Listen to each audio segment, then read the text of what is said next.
मी गौरी प्रसाद गाडे. संस्कार व्याख्यानमालेच्या 47व्या वर्षात आपणा सर्वांचे सहर्ष स्वागत. कार्यक्रमाला सुरुवात करण्यापूर्वी सर्व श्रोत्यांना विनंती आहे की त्यांनी कृपया पुढे येऊन बसावं. मागे जे बसले आहेत त्यांनी कृपया पुढे येऊन बसावं आणि आपल्या सर्वांनी आपापले मोबाईल फोन कृपया सायलेंट मोडवर ठेवावे. धन्यवाद.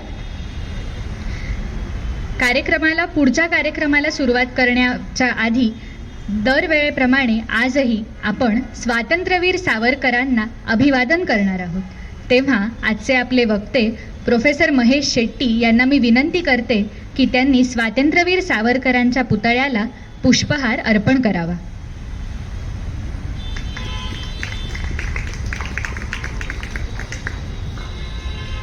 धन्यवाद सर. आता ध्वजगीत सादर करण्यासाठी येत आहेत मनवा राजवाडे आणि सई महाजन.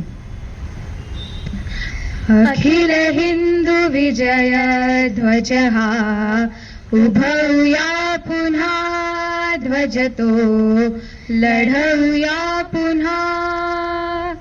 अखिल हिंदू विजय ध्वज हा उभवूया पुन्हा, ध्वज तो लढवूया पुन्हा.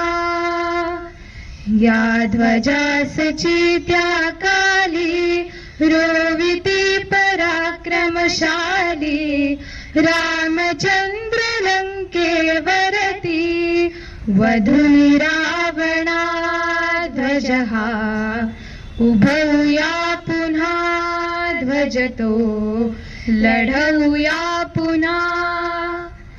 करीत जय सिकंदर स्वारी, चंद्रगुप्त ग्रीका मारी.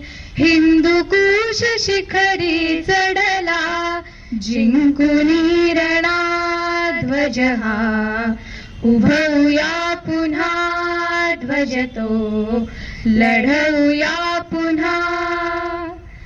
रक्षणी ध्वजाच्या याची, शालिवाहनाने साची. उडविली शकाची शकले, समरित्या क्षणा. ध्वज हा उभवूया पुन्हा, ध्वज तो लढवूया पुन्हा. हाणिले हुसकिता जेथे, हुणासी विक्रमादित्ये. हाची घुमवी मंदोसरच्या, त्या रणांगणा. ध्वज हा उभवूया पुन्हा, ध्वज तो लढवूया पुन्हा. जय जय हिंदू सम्राटे, अश्वमेध केले मोठे. करीत पुढती गेला हाची, विजय घोषणा. ध्वज हा उभवूया पुन्हा, ध्वज तो लढवूया पुन्हा. उगवुनी सूड हिंदूंचा, मदमर्दुनी मुस्लिमांचा. शिवराय रायगडी करीती वीर पूजना. ध्वज हा उभवूया पुन्हा, ध्वज तो लढवूया पुन्हा. ध्वज हाची धरुनी दिल्लीला, वीर बाहू भाऊ गेला. मुसलमीन तक्ता फोडी, हाणुनी घणा.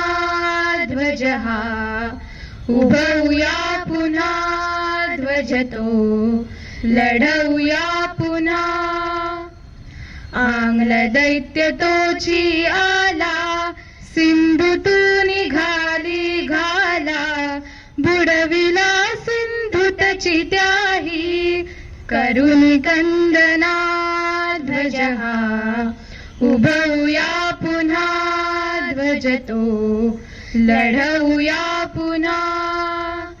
अखिल हिंदू विजय ध्वज हा उभवूया पुन्हा, ध्वज तो लढवूया पुन्हा. धन्यवाद. मनवा आणि सई, तुम्हाला दोघींना धन्यवाद. आता आजच्या व्याख्यानाची सुरुवात करण्यापूर्वी आपण आजचे आपले वक्ते त्यांची थोडक्यात ओळख करून घेऊयात. संस्कार व्याख्यानमालेचे तिसरे पुष्प गुंफण्यासाठी आज आपल्याकडे विल्सन कॉलेजमध्ये खगोल भौतिकशास्त्र म्हणजेच ॲस्ट्रोफिजिक्सचे अध्यापन करणारे श्री महेश शेट्टी सर आज वक्ते म्हणून आपल्याला लाभले आहेत. आत्ताच सांगितल्याप्रमाणे गेली 23 वर्ष शेट्टी सर विल्सन कॉलेजमध्ये फिजिक्स आणि ॲस्ट्रोफिजिक्स यांचे प्रोफेसर आहेत. तसेच इंडियन असोसिएशन ऑफ फिजिक्स टीचर्सचे मुंबई विभागाचे पदाधिकारीही आहेत आणि एशियाटिक सोसायटी ऑफ मुंबईचे आजीवन सदस्य देखील आहेत. आंतरराष्ट्रीय खगोलशास्त्र ऑलिम्पियाडमध्ये 2003, 2005 आणि 2007 अशी 3 वर्ष त्यांनी भारतीय संघाचा टीम लीडर म्हणून काम पाहिले आहे. याशिवाय विज्ञान प्रसारासाठी शाळा कॉलेजमधील विद्यार्थ्यांकरिता आकाशदर्शनाचे शिबिर आयोजित करणे, वृत्तपत्र आणि मासिक यामधून विज्ञानविषयक लेखन करणे आणि सुमारे 150हूनही अधिक सार्वजनिक व्याख्याने देणे अशा उपक्रमांमध्ये सरांचा सक्रिय सहभाग असतो. सरांनी Indian Journal of History of सायन्सेसमध्ये रिसर्च पेपर पब्लिश केला आहे. तसंच Astrophysics for People in a Hurry या पुस्तकाचं मराठी भाषांतरसुद्धा केलं आहे. तर असा हा विज्ञान आणि खगोलशास्त्राचं सखोल ज्ञान असलेला वक्ता आज आपल्याला लाभला आहे. सरांचा विषय आहे प्रत्येका भारतीयासाठी मानबिंदू असलेली इंडियन स्पेस रिसर्च ऑर्गनायझेशन म्हणजेच इस्रोची गरुड झेप. इस्रोच्या सुरुवातीच्या काळामध्ये निधीच्या कमतरतेमुळे कधी बैलगाडी तर कधी सायकल अशा साधनांचा वापर करून रॉकेट वाहून नेणे असो किंवा अगदी आत्ताच्या काळात चंद्रयान 2चे हाताशी येऊन निसटलेले यश असो, अशा खडतर परिस्थितीत वाटचाल करत इस्रोच्या चंद्रयान 3ने यावर्षी जगात सर्वप्रथमच चंद्राच्या साऊथ पोलवरती यशस्वी लँडिंग करून दाखवले आणि केवळ चंद्रावरच समाधान न मानता आदित्य L1च्या रूपाने आता सूर्याकडे देखील झेप घेतली आहे. सामान्य भारतीय नागरिक म्हणून इस्रोच्या अशा मोहिमांचे तपशील जाणून घेण्यात आपल्याला सगळ्यांना नक्कीच रस असतो. त्यामुळे आता मी शेट्टी सरांना विनंती करते की त्यांनी इस्रोच्या अशा वेगवेगळ्या मिशन्सची आणि त्यांच्या प्रवासाची आपल्या सर्वांना माहिती करून द्यावी. धन्यवाद.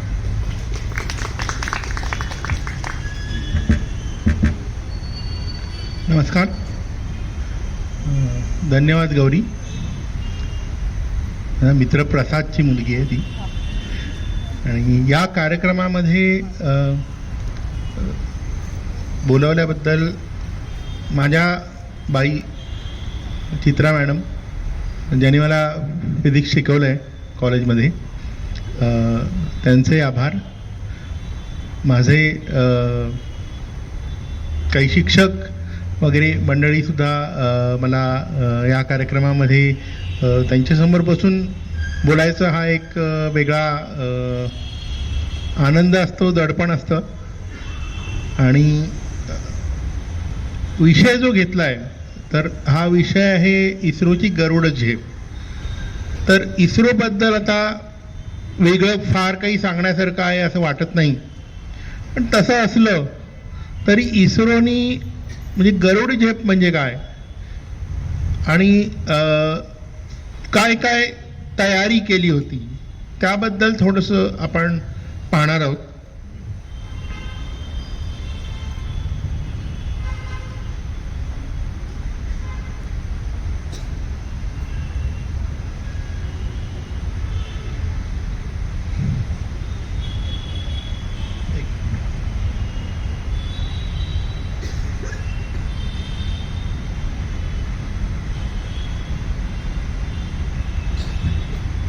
इस्रोचे ज्या वेळेला इस्रो ची स्थापना किंवा इस्रोबद्दल ज्या वेळेला विचार केला जातो त्यावेळेला ही 3 नावं, इथे नावं दिली नाही आहेत, फोटो आहेत आणि तुम्ही ओळखले असतील. डॉक्टर विक्रम साराभाई, प्रोफेसर सतीश धवन आणि अब्दुल कलाम तर यांचं काय, म्हणजे यांची नावं का घेतली जातात दरवेळेला, हा एक मुख्य भाग असतो. कारण इस्रोच्या उभारणीमध्ये काय यांचा रोल आहे, काय वाटा आहे, काय योगदान आहे. तर ज्यावेळेला स्वातंत्र्यानंतर नवीन वैज्ञानिक संस्थांची उभारणी करण्याचा मानस पंतप्रधानांनी दाखवला, त्यावेळेला डॉक्टर होमी भाभा हे नाव सर्वांना माहिती आहे, त्यांची मदत घेतली गेली. डॉक्टर होमी भाभा भारतात येण्याआधी त्यांचं संशोधन भौतिकशास्त्रातलं अत्याधुनिक संशोधन प्रसिद्ध होतं. भाभा स्कॅटरिंग म्हणून तुम्ही गुगलवरती सर्च केलं, विकिपीडियावर सर्च केलं तर तुमच्या लक्षात येईल की होमी भाभांचं जे कार्य आहे भौतिकशास्त्रातलं, ते कार्य जागतिक लेवलवरचं कार्य होतं. पण त्याचबरोबर म्हणजे जागतिक पातळीवर काम करत असताना ज्या वेळेला एक आवाहन त्यांना केलं गेलं की तुम्ही भारतात या, स्वतंत्र भारतामध्ये आपल्याला विज्ञान संस्थांची उभारणी करायची आहे आणि त्याच्यामध्ये तुमच्यासारख्या शास्त्रज्ञांचं योगदान हवं आहे, त्यावेळेला त्यांनी भारतामध्ये येऊन आपलं शास्त्रीय काम थोडंसं बाजूला ठेवून इथे ज्या संस्थांची उभारणी केली, त्या उभारणीमध्ये त्यांनी जी अनेक माणसं जमवली, त्यातलं एक नाव डॉक्टर विक्रम साराभाई. विक्रम साराभाई हे स्वतः भौतिकशास्त्रज्ञ होतेच. त्यांनी इंग्लंडमध्ये अभ्यास केला. इंग्लंडमध्ये त्यांनी ॲस्ट्रोफिजिक्समध्ये काम केलं आणि ते काम करताना जेव्हा इथेच भारतामध्ये नवीन संस्था उभी करायची आहे, नवीन काम सुरू करायचं आहे, अंतराळ संशोधनात काम सुरू करायचं आहे. कारण त्यांचं जे काम होतं ते जे अंतराळातून कॉस्मिक रेज येतात, त्या कॉस्मिक रेजवरती त्यांनी संशोधन केलं होतं. आणि मग अशा प्रकारचं काम भारतामध्ये सुरू करायचं असेल तर काय करता येईल, यासाठी जी उत्तमोत्तम मंडळी जमवली गेली, त्यामध्ये डॉक्टर विक्रम साराभाईंचं नाव होतं. भारतात आल्यानंतर कॉस्मिक रेज किंवा अंतराळातून जे वैश्विक किरण येतात, तर त्या किरणांमध्ये बऱ्याचदा प्रोटॉन्स असतात, म्हणजे मोठ्या प्रमाणावर प्रोटॉन्स असतात. ते वैश्विक किरण म्हणजे असं काही आपल्याला माहीत नसलेलं असं काही नसतं. ते हे जरी आपण असं कॉस्मिक रेज वगैरे असं म्हटलं तरी त्याच्यामध्ये तो असा कुठला तरी स्पिरिच्युअलिस्टिक भाग असतो वगैरे, अशातला भाग नाही. तो अंतराळातून येत असतो म्हणून त्याला कॉस्मिक रेज म्हणतात. आणि तो बऱ्याचदा मोठ्या प्रमाणावर अतिशय वेगाने, प्रकाशाच्या वेगाच्या जवळपास असणाऱ्या वेगाने येणारा प्रोटॉन्स आणि त्यासारखे इतर जे मूलभूत कण आहेत त्यांचा तो कॉस्मिक रे बनलेला असतो.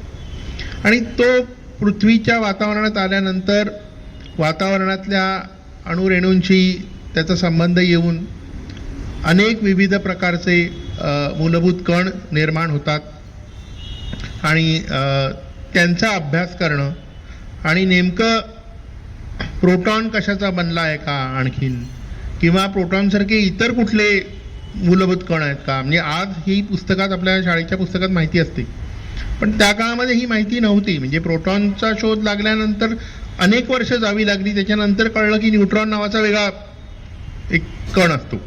आज आपण शाळेच्या पुस्तकामध्ये हे शिकतो, पण तो काळ असा होता साधारण 1920, 30, 40 या दरम्यान, ज्यावेळेला ह्या प्रकारचे नवीन नवीन शोध लागत होते.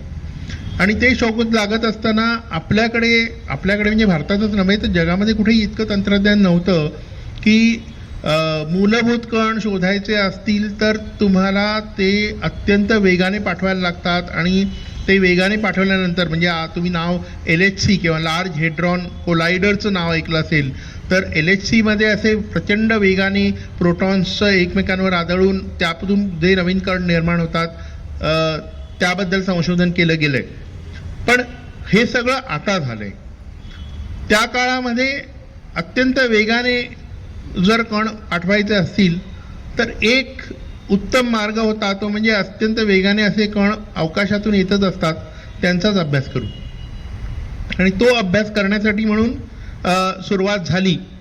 आणि ही सुरुवात होताना भारतभरामध्ये असे कुठे आता हे आपण करायचं आहे, तर सुरुवात करताना असं त्यांच्या लक्षात आलं की केरळमधून, म्हणजे पृथ्वीचा विषुववृत्त आपल्याला माहिती आहे की तो म्हणजे भारताच्या बराच खाली आहे.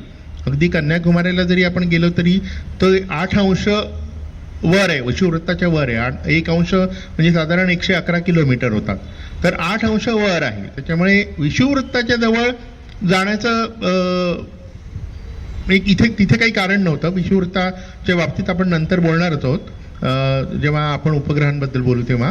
पण चुंबकीय ध्रुव जे आहेत पृथ्वीचे, ते भौगोलिक ध्रुवांशी काही कोन करतात, म्हणजे साधारण 11 अंशाचं कोन करतात. आणि त्याच्यामुळे चुंबकीय विषुववृत्त जे आहे ते विषुववृत्त हे आपल्या भौगोलिक विषुववृत्ताच्या जवळ नाही आहे, तर ते म्हणजे आपलं आपण म्हणू सुदैव म्हणू की ते भारतातून केरळ राज्यातून जातं, तामिळनाडू केरळ या राज्यातून जातं. आणि त्या राज्यातून जर ते विषुववृत्त जात असेल तर अशा म्हणजे चुंबकीय विषुववृत्त आहे, म्हणजे तिथून जाणारी चुंबकीय रेषा या बरोबर दक्षिण उत्तर जातील. आणि मग तिथे ज्या वेळेला हे वैश्विक किरण येतात आणि हे कण येतात त्यावेळेला त्यांचा अभ्यास कसा करता येईल. कारण त्या भागामध्ये जसं आपण वातावरणाचे अनेक भाग पाहतो, त्याच्यामध्ये सगळ्यात उंचावरती एक भाग असतो आयनंबर म्हणतो, जिथे वेगवेगळे आयन्स तयार होतात, म्हणजे इलेक्ट्रॉन्स अणूपासून विलग होऊन तिथून प्लाझ्मा जात असतो. तर अशा ठिकाणी काय परिणाम होत असेल या सगळ्याचा अभ्यास करण्याचं पहिलं सुचलं विक्रम साराभाईंना. आणि मग त्यासाठी जागा शोधायची होती की आता इतक्या उंचीवरती कितीतरी पाठवायचं आपल्याला, म्हणजे रॉकेटमधून पाठवायला लागणार ते, म्हणजे रॉकेट बांधावं लागेल. आणि मग हे आता रॉकेट बांधायचं कुठे, तर त्यासाठी त्यांनी जागा शोधताना त्यांना 2 जागा सोयीच्या वाटल्या. त्यातली एक जागा जी आहे ती त्या चुंबकीय विषुववृत्ताच्या अगदी जवळ होती आणि वेलानाथूर असं ते गावाचं नाव होतं. आणि दुसरी जागा होती ती थोडीशी लांब विषुववृत्तापासून, चुंबकीय विषुववृत्तापासून थोडीशी लांब, त्याचं नाव होतं थुंबा. आता विषुववृत्ताच्या जवळ थोडीशी जर असेल तर जास्त चांगली. वेलानाथूर कदाचित तिथे आपण हे रॉकेटचं केंद्र आपण उभं करू शकू असं त्यांनी विचार केला. त्यांना तिथल्या एका अधिकाऱ्याने येऊन सांगितलं, सर हे वेलना ह्या शब्दाचा मल्याळीमध्ये अर्थ पांढरा हत्ती होतो. आता तुम्हाला कल्पना असेल पांढरा हत्ती कशाला म्हणतात ते, म्हणजे ज्याची भरपूर निगराणी ठेवायला लागते आणि तो शेवटी डोईजड होतो, म्हणजे खर्च इतका. तर साराभाई हे इतके उद्योजक पण होते, कारण त्यांचं उद्योजक घराणं होतं, शास्त्रज्ञ होते आणि प्रशासकीय गोष्टींकडे सुद्धा त्यांचं म्हणजे इतकं चांगलं लक्ष असायचं की त्यांनी असं ठरवलं की नाही, पांढरा हत्ती नावाचं काही आपल्याला नको आहे आपल्या पहिल्याच प्रकल्पामध्ये. आणि म्हणून थुंबांची जागा निवडली गेली. म्हणजे तर अवधानं ठेवावी लागतात. एखादा आपण कसं विचार करतो की मी शास्त्रज्ञ आहे, मी शास्त्राचा विचार करणार, मी दुसरं काही विचार नाही करणार आहे. पण ज्या व्यक्तीला एखादी संस्था उभी करायची असते त्या व्यक्तीला अनेक गोष्टींची अवधानं ठेवावी लागतात. तर साराभाईंचं ज्यावेळेला नाव घेतलं जातं ते नाव यासाठी घेतलं जातं की त्यांच्याकडे जी अवधानं होती एखादी संस्था उभी करण्यासाठी, तर त्याच्यामधले हे छोटे छोटे असे अनेक प्रसंग आहेत आणि म्हणून साराभाईंचं नाव घेतलं जातं. साराभाईंनी ते काम सुरू केलं. तिथे थुंबामधून रॉकेट्स उडवली गेली, त्या रॉकेटची तयारी केली गेली. मगाशी गौरीने प्रस्तावाने सांगितलं त्याप्रमाणे अगदी सुरुवातीच्या काळामध्ये सायकलवरून ती न्यावी लागायची रॉकेट्स, कारण त्यावेळेला म्हणजे सोयी काही नव्हत्या. नवीन जागा आहे, त्या नवीन जागेमध्ये तात्पुरते काहीतरी शेड्स उभ्या केलेल्या आहेत, तिथे ते छोटं रॉकेट बांधायचं आहे. आणि हे छोटं रॉकेट बांधायचं आहे कसं, तर आत्ता सुद्धा शाळेंच्या प्रकल्पामध्ये समजा रॉकेट बनवायचं ठरवलं कोणी, तर तुम्ही काही खूप मोठी त्याच्यासाठी अशी म्हणजे जागा त्यांना भरपूर दिली आहे किंवा सगळ्या काही गोष्टी सोयी उपलब्ध करून दिल्या असं काही नसतं. मुलं ते काहीतरी करत असतात आणि मग ते सुरुवातीच्या काळामध्ये सगळं तसंच होतं. तर ते सायकलवरून ते रॉकेट नेण्याचे चित्र फेमस आहे, म्हणजे सगळ्यांना आता माहिती आहे ते चित्र. तर ती जी चित्र होती ती साऊंडिंग रॉकेट म्हणजे काय तर पृथ्वीच्या वरच्या वातावरणाचा अभ्यास करण्यासाठी सोडण्यात येणारी रॉकेट्स. त्याच्यातून उपग्रह वगैरे नव्हते सोडले जात, कारण तो सुरुवातीचा विषयच नव्हता उपग्रह सोडण्याचा. अभ्यास करायचा आहे वातावरणाचा, त्यासाठी रॉकेट सोडली जात होती. आणि मग ती रॉकेट सोडली, म्हणजे ते सगळे प्रयोग सुरू झाले. त्या प्रयोगामध्ये त्यांना अनेक सहकारी लाभत गेले. कलाम त्याच्यामध्ये होते. जर तुम्ही त्या काळातली नावं पाहिलीत तर असं लक्षात येईल, किंवा त्या संस्थेमधली त्या काळामध्ये काम करणाऱ्यांची नावं पाहिलीत तर एक साराभाई किंवा काही व्यक्ती सोडल्या तर बरीचशी नावं ही तुम्हाला तामिळ किंवा मल्याळीच दिसतील. त्यांचं कारण पण तसं आहे, म्हणजे माणसं लांब कुठे जायला मागत नाहीत. आता अशा सगळ्या भारतभराच्या एंट्रन्स एक्झाम वगैरे होतात. पूर्वी काही तसं नसायचं. हे आपल्या जवळ आहे ना, ठीक आहे आपण तिकडे जाऊन करूया. तर माधवन नायर म्हणून जे इस्रोचे अध्यक्ष होते त्यांनी एक आत्मचरित्र लिहिलेलं आहे. त्याच्यामध्ये त्यांनी असा उल्लेख केला आहे की त्यांची परीक्षा झाली, ते इंजिनिअरिंग कॉलेजमधून डिग्री घेतली त्यांनी, आणि त्याच्यानंतर त्यांनी BRCची परीक्षा असते तर त्या BRCसाठीच्या परीक्षेला नाव दिलं आणि BRCमध्ये ते गेले आणि मग BRCचं ट्रेनिंग वगैरे झालं. आणि पूर्वी हे सगळं ॲटॉमिक एनर्जीच्या अंडर होतं, म्हणजे डिपार्टमेंट ऑफ स्पेस हे फार नंतर आलं. तर ॲटॉमिक एनर्जीच्या ह्याच्या हाताखाली हे सगळी कामं चालू होती. त्या काळामध्ये त्यांनी असा चांगला उल्लेख केलेला आहे की ज्या वेळेला इंटरव्ह्यूसाठी जायचं होतं BRCला, म्हणजे मुंबईला यायचं होतं त्यांना, त्यावेळेला त्यांनी त्यांच्या गावातून दुसऱ्या गावामध्ये जायचं, मग ते बोटीने जायचं, मग ते बोटीने गेल्यानंतर मग तिथून ट्रेन पकडायची, मग ती ट्रेन पकडायची, मग ती ट्रेन डायरेक्ट जात नाही, मग ती दुसरीकडे जायचं, मग तिथून असं म्हणजे आपण म्हणतो मजल दरमजल करत असे ते आले होते. BRCमध्ये त्यांचं प्रशिक्षण झालं. प्रशिक्षण झाल्यानंतर मग आता BRCमधून म्हणजे शेवटी त्यांचं मुलाखत होती की आता तुम्हाला कुठल्या विभागात जायचं आहे. तर सुरुवातीला त्यांनी ठरवलं होतं की आपल्याला न्यूक्लिअर एनर्जी म्हणजे अणु केंद्रकीय अभ्यास तोच करायचा आपल्याला म्हणून. पण त्यावेळेला हे थुंबाचं जे केंद्र होतं TRLS म्हणतात, Thumba equatorial rocket launching station, तर ते केंद्राबद्दल माहिती यायला लागली होती आणि यांनी वाचलं होतं त्याच्याबद्दल, कारण त्यांचं जे कॉलेज होतं त्याच्या जवळ ते केंद्र होतं आणि म्हणून ते एकदा तिथून आपण एका व्याख्यानाला बोलवूया असं वगैरे त्यांनी ठरवलं होतं. आणि मग आपल्या कॉलेजमध्ये त्यांच्या कॉलेजमध्ये त्यांनी ते व्याख्यान ठेवलं होतं आणि ते प्रभावित झाले होते त्याच्यातून.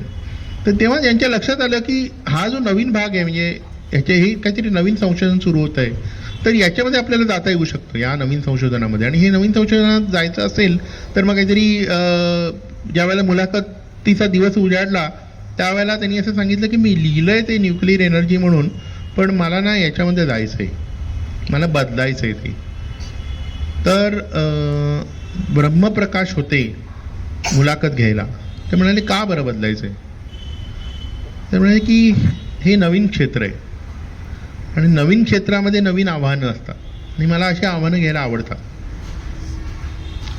झाली त्यांची निवड. हुशार होतेच. BRCच्या प्रशिक्षण केंद्रातून चांगलं काम केलेलंच होतं त्यांनी आणि ते तयार होते नवीन क्षेत्रात जायला आणि त्यांना नवीन क्षेत्रासाठी माणसं हवीच होती. निवड झाली. फरक बघा, येताना ते मजल दरमजल करत आले, जाताना दुसऱ्या दिवशी त्यांच्या हातात आता तुंबामध्ये रुजू व्हायचंय याच्यासाठी रेल्वेची फर्स्ट क्लासची तिकीटं आली. फर्स्ट क्लासची तिकीटं आली. फर्स्ट क्लासच्या तिकीटं म्हणजे फर्स्ट क्लासच्या बोगीत बसायचं तर एक असिस्टंट सोबत होता. बरं, ते काय ती गाडी काय त्यांच्या गावी जात नाही किंवा तुंबाला जात नाही, म्हणजे ते गाडी तिथे पोहोचल्यानंतर तिथून घ्यायला त्यांना दुसरी जीप तयार होती. म्हणजे येताना जो प्रवास आणि जातानाचा प्रवास आपल्या ज्ञानाच्या जोरावर आपण आपली परिस्थिती बदलू शकतो. याचा त्यांनी जो काही उदाहरण याचं दिलेलं आहे हे उदाहरण आजही सरकारी क्षेत्रात लागू आहे. म्हणजे सरकारी क्षेत्रामध्ये जर तुम्ही BRC किंवा अशा ठिकाणी जर तुम्ही संशोधन करायला वगैरे जाणार असाल तर आजही ते लागू आहे.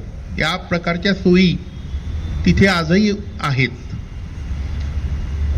पूर्वी इतक्या कदाचित नसतील, पण इतरत्र कुठेही मिळतील ह्याच्यापेक्षा निश्चितपणे जास्त सोयी आहेत. आणि एक तो वेगळा दर्जा असतो, एक वेगळा मान असतो. त्यांना सायंटिस्ट म्हणून तिथे रुजू व्हायचं होतं. म्हणजे पर्टिक्युलर ती C ग्रेड चं सायंटिस्ट. म्हणजे तिथे जर तुम्ही याच्यामध्ये बघितलं गव्हर्नमेंटमध्ये सरकारी याच्यामध्ये तर A ग्रेड म्हणजे खालची, B त्याच्यावर, C त्याच्यावर, D त्याच्यावर असं असतं ते. तर त्यांना ते रुजू व्हायचं होतं आणि ते गेले. आता ह्या सगळ्यामध्ये हे सगळं काम सुरू असताना अचानक साराभाईंचा मृत्यू होतो. म्हणजे ते म्हणजे एका सेमिनारमध्ये असतात. त्याच्यानंतर त्यांना घरी बोलावलं. म्हणजे त्यांच्या मुलीने त्यांना सांगितलं असं की घरी या, आपल्याला आता काहीतरी हे दिवाळी आहे वगैरे सेलिब्रेट करायचं आहे, तर म्हणजे घरी या तुम्ही. आणि ते म्हणाले की मी जरा कामात आहे, नाही तुम्ही या घरी. आणि मग ते घरी जाणार असतात दुसऱ्या दिवशी, पण ते रात्रीच त्यांचं निधन होतं अचानक. आता हे असं अचानक निधन झाल्यानंतर विक्रम साराभाईंनी काय प्रकारचं आपण ज्याला असं म्हणतो की वातावरण, कामाच्या ठिकाणचं जे वातावरण असतं ते काय प्रकारचं निर्माण केलं होतं. तर कुठलीही नवीन तंत्रज्ञान करायचं आहे किंवा आता रॉकेट सायन्स हा एक शब्द आहे सगळ्यांना, की याचं एखादं कठीण काम असेल तर लोक म्हणतात की दिस इज रॉकेट सायन्स. का बरं? कारण रॉकेट उडवण्यामध्ये प्रत्येक एकही बारीकशी चूक झाली तरी ते रॉकेट जाणार नाही आहे तिथपर्यंत, जिथपर्यंत न्यायचं तिथपर्यंत जाणार नाही. म्हणजे प्रत्येक काटेकोर गणित पूर्ण झाल्याशिवाय ते रॉकेट काही उडत नाही. तर प्रत्येक ठिकाणी ज्या वेळेला आढावा घ्यायचा होता त्यावेळेला यांनी पद्धत अशी निर्माण केली होती साराभाईंनी, की सर्व लोक ती जी काय रिव्ह्यू मीटिंग असेल, म्हणजे आढावा घ्यायचा आहे काम किती झालं कुठल्याही गोष्टीचं, तर फक्त वरिष्ठ मंडळी बसतील आणि आढावा घेतील असं नाही. अगदी तरुण संशोधक असेल, तरुण अभियंता असेल, इंजिनियर असेल, तो सुद्धा येईल. ते शिकतील आढावा कसा घेतला जातो, काय प्रश्न विचारले जातात, काय त्याच्यामध्ये चर्चा होते. अनेकदा त्या चर्चेमध्ये तरुण माणसांना पटकन काहीतरी नवीन सुचत असतं आणि वरिष्ठ मंडळी जी असतात त्यांना हे कळत असतं, कारण त्यांचं म्हणजे त्यांचे ते एखादी नवीन गोष्ट कोणीतरी सुचवली की अरे हे आपण असं करून बघूया, तर ते असं करून बघूया. नंतर ते करून झाल्यानंतर काय काय होऊ शकतं हे एक अनुभवाने एक जाण आलेली असते वरिष्ठांना. तर या दोन्ही गोष्टी आवश्यक असतात. आणि मग हे या प्रकारे त्यांनी आपलं टीम तयार केली होती साराभाईंनी. प्रश्न असा होता की तिथे त्यांनी म्हणजे वरिष्ठ कनिष्ठ असे असतात, पण तो भेदभाव काही ठेवला नव्हता. त्याच्यामुळे माझ्यानंतर कोण ह्याची वर्णिका त्यांनी लावून ठेवली नव्हती. आता प्रश्न असा असतो की यांच्यानंतर कोण हे माहीत नाही आहे. बरेच लोक आहेत, मग आता त्यातल्या एखाद्याला वर न्यायचंय तर मग दुसरे दुखावले जाऊ शकतात, कारण ती श्रेणी काही ठरवली गेलेली नव्हती. मग त्यावेळेच्या पंतप्रधानांनी असं ठरवलं की आपण असं करूया, आणि तिथल्या आतल्याही लोकांनी असं ठरवलं की आपण असं करूया, आपण एखादा चांगला शास्त्रज्ञ बाहेरूनच बोलवूया. आणि असे सतीश धवन आले. तेही वैज्ञानिक होते, त्यांचं काम करत होते. अमेरिकेत काम करत असताना सोबत ते इंडियन इन्स्टिट्यूट ऑफ सायन्स बेंगलोरमध्ये कामाला होते. त्यांनी एक अट घातली. आता बघा, तुम्हाला मोठी जबाबदारी मिळते, पण तुम्ही तुमच्या कामाने इतके मोठे असता की तुम्ही अट घालू शकता. त्यांनी सांगितलं एक अट घातली, मी येईन पण एका अटीवर. मी जे एक माझं काम ठेवलेलं चालू ते मला पूर्ण करायचं आहे, ते मला करता आलं पाहिजे. आणि तसं असेल तर मी येईन. मी IISc बेंगलोरमध्ये आहे, तर त्या सोयीसाठी आपण बेंगलोरमध्ये केंद्र उभं करूया. आणि अशा प्रकारे ते इस्रोचं केंद्र बेंगलोरमध्ये उभं झालं. म्हणजे बरंचसं काम तामिळनाडू किंवा खरं तर केरळामध्येच चालू होतं. पण यांनी अशी अट घातली, आता कोणी म्हणेल की असं एका माणसासाठी काही बदललं जातं का, तर तो निर्णय वरच्यांना घ्यायचा असतो की एका माणसासाठी बदलायचं किंवा नाही. आणि सतीश धवनांनी ते दाखवून दिलं की त्यांनी म्हणजे त्यांना निवडलेला जो निर्णय होता तो किती अचूक होता. कारण त्यांनी तो कार्यक्रम त्याच जोमाने पुढे नेला आणि तशीच टीम बांधली. आणि त्याच्यामध्ये कलाम होतेच, म्हणजे कलाम आधीपासूनच होते. आता कलामांचं नाव ह्याच्यामध्ये काय येतं, कारण पहिले जे SLV रॉकेट्स आहेत, साऊंडिंग रॉकेटच्या नंतर म्हणजे उपग्रह सोडण्यासाठीचे सुरुवातीचे जे रॉकेट्स आहेत, त्यांची बांधणी करण्यामध्ये कलामांचं योगदान मोठं होतं. कलाम आपल्याला माहिती आहे ते मिसाईल मॅन म्हणून, पण त्यावेळेला मिसाईल वगैरेचं काही नव्हतंच. कारण साराभाईंनी स्पष्टपणे असं सांगितलं होतं की आम्ही जे काय जाणार आहोत अवकाशाचं संशोधन करायला, ते मानवाला उपयोगी पडेल असं संशोधन असायला पाहिजे. मग कलाम येतात कुठून तिथे, तर कलाम ते काम करत असताना एका पॉईंट नंतर असं लक्षात आलं की आपल्याला मिसाईलसुद्धा तयार करायची आहेत. आणि DRDOमध्ये कलामांची बदली करण्यात आली आणि ती बऱ्यापैकी अशी अचानक झाली बदली. पण ते होण्याआधी कलामांनी जे काही काम केलं होतं, म्हणजे असं एक उदाहरण आहे त्याच्यामध्ये की ज्या वेळेला तो असा आढावा घेतला जायचा की आता SLVचं काम कितपत झालेलं आहे, तर पहिल्या स्टेजचं काम किती झालं आहे, दुसऱ्या स्टेजचं, म्हणजे असे टप्पे असतात. पहिल्या टप्प्यामध्ये ठराविक इंधनाचे रॉकेट असतात, मग तो टप्पा सोडून दिला जातो. कारण ते एवढं सगळं वजन घेऊन जाण्यात काही अर्थ नाही आहे की प्रत्येक ग्रॅमला शेवटी तुम्हाला इंधन लागतं. 1 ग्रॅम जरी न्यायचं तरी तेवढं इंधन जास्तीचं लागतं आणि ते जास्तीचं इंधन नेण्यासाठी अजून थोडं जास्त इंधन लागतं. तर इतकं सगळं वजन उचलून घेऊन त्याची काही गरज नाही आहे. त्याच्यामुळे पहिल्या टप्प्याचं काम झालं की तो टप्पा सोडून द्यायचा, मग दुसऱ्या टप्प्याचं, असं 4 टप्प्याची ती इंजिनं होती. तर अमेरिकन इंजिनं 3 टप्प्याची होती, पण आपल्याकडे 4 टप्प्याची ती इंजिनं होती. तर ती 4 टप्प्याची इंजिनं असताना ज्या वेळेला साराभाईंनी अशी एक आढावा घेण्यासाठी बोलवलं होतं, त्यावेळेला म्हणजे मी हे जरासं जास्त सविस्तर सांगतोय याचं कारण मला त्या गरुड झेपकडे यायचं आहे म्हणून. तर मी हे सविस्तर का सांगतोय, यासाठी सांगतोय. तर एक आढावा घेताना त्यांनी असं बोलावलं की ठीक आहे, प्रत्येकाने आपापल्या टप्प्याचं काम कुठवर झालेलं आहे, कसं झालेलं आहे ते मांडायचं आहे. पहिल्या टप्प्याची जी टीम होती, त्यांचे जे लीडर होते त्यांनी ते मांडलं. दुसऱ्या टप्प्याचं काम होतं त्यांनी ते मांडलं. तिसऱ्या टप्प्याचं काम होतं त्यांनी ते मांडलं. चौथ्या टप्प्याच्या टीम लीडर होते कलाम, त्यांनी मांडलंच नाही काही पुढे. ते म्हणाले की ह्या टप्प्यावर काम कोणी केलेलं आहे, ती सगळे तरुण जी मंडळी होती त्यांना सांगितलं तुम्ही काय काय काम केलं ते या आणि मांडा. ते पुढे आले नाही. तुम्ही काय काय काम केले ते मांडा. आणि मग प्रत्येकाने आपलं काम तिथे मांडलं. आता याच्यामध्ये ते प्रशिक्षण आहे त्या लोकांसमोर मांडण्याचं. आणि हा एक प्रकारचं, याला जे पार्टिसिपेटिव्ह मॅनेजमेंट म्हणतात, की सर्वसमावेशक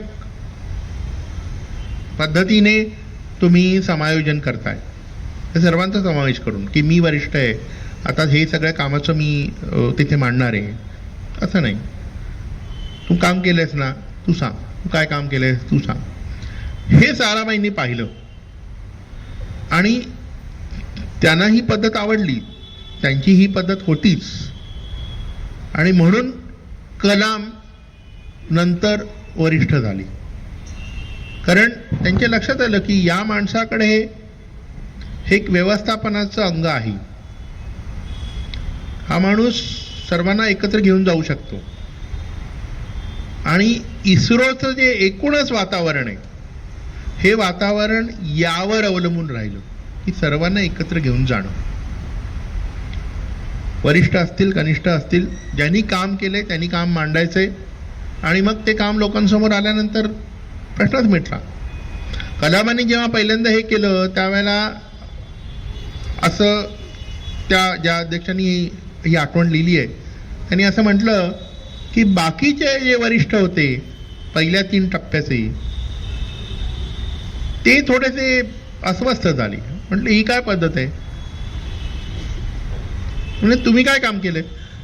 आणि कलामांना विचारलं तुम्ही काय केलंय हे सांगा. कलाम असले म्हणाले हे लोक सांगतील काय केलंय. त्या लोकांनी जे जे काम केलं होतं ते मांडलं. कलामांचं काम व्यवस्थापनाचं होतं.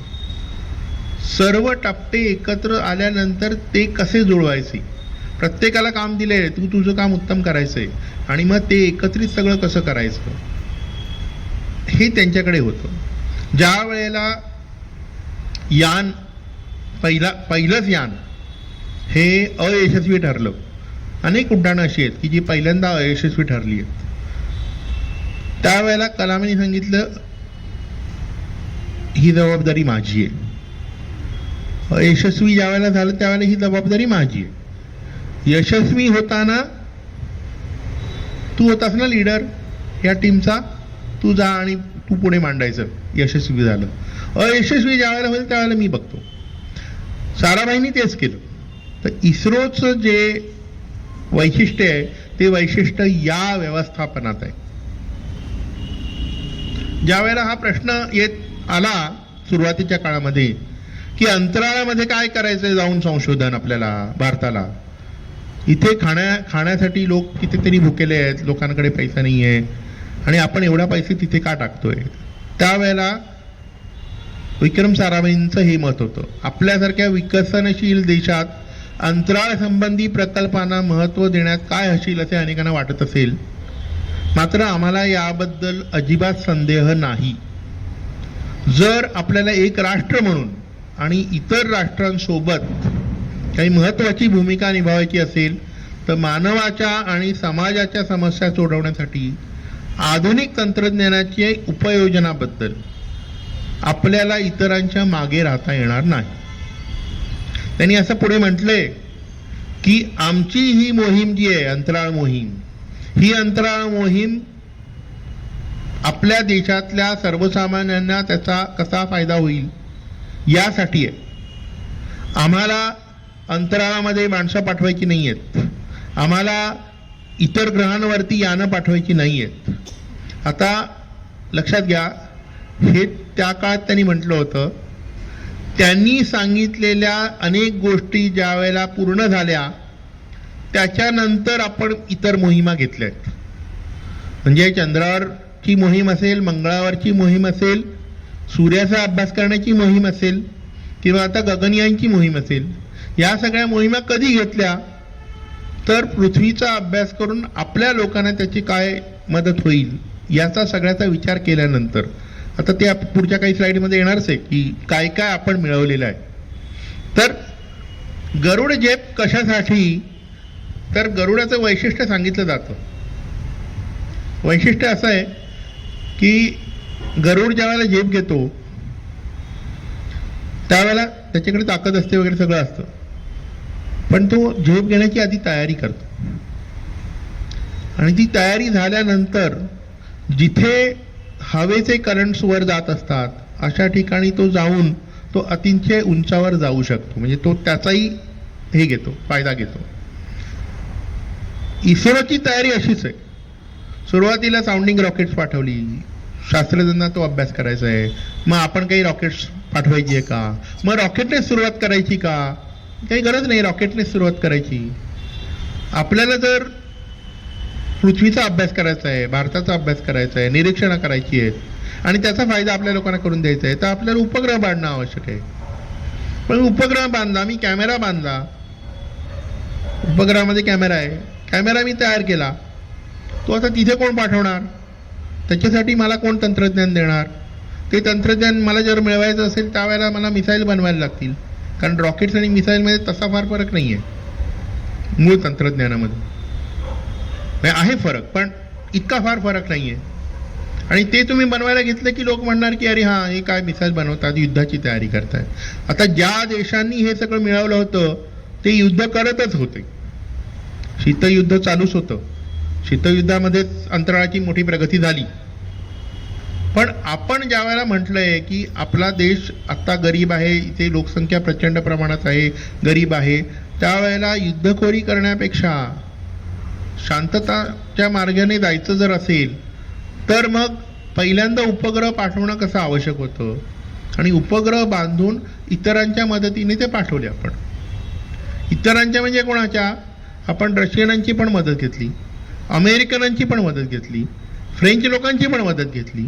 आता शीतयुद्ध सुरू असताना म्हणजे 1990च्या आधी दोघांची मदत कशी काय मिळते तुम्हाला? अमेरिकन लोकांची पण मदत मिळते, रशियन लोकांची पण मदत मिळते. साराभाईंचं कर्तृत्व. आम्हाला काय अभ्यास करायचा आहे? तुम्ही सांगितलं तुमचा अभ्यास करतो, तुम्ही सांगितलं तुमची मदत घेतो. आम्हाला कोणाशी लढायचं नाहीये. अशा प्रकारे दोन्ही महासत्ता आहे, दोघांकडून आपल्याला मदत मिळाली आहे. असंही झालेलं आहे, दोघांनी मदत नाकारल्याची कारणं झालेली आहेत. पण या बाबतीमध्ये आपल्याला दोघांकडून मदत मिळाली आहे. मदत नाकारली गेली ज्या वेळेला, त्यावेळेला मग आपण ठरवलं की ह्या काही गोष्टी आपल्याला स्वतःलाच कराव्या लागतील. पण ते कधी झालं?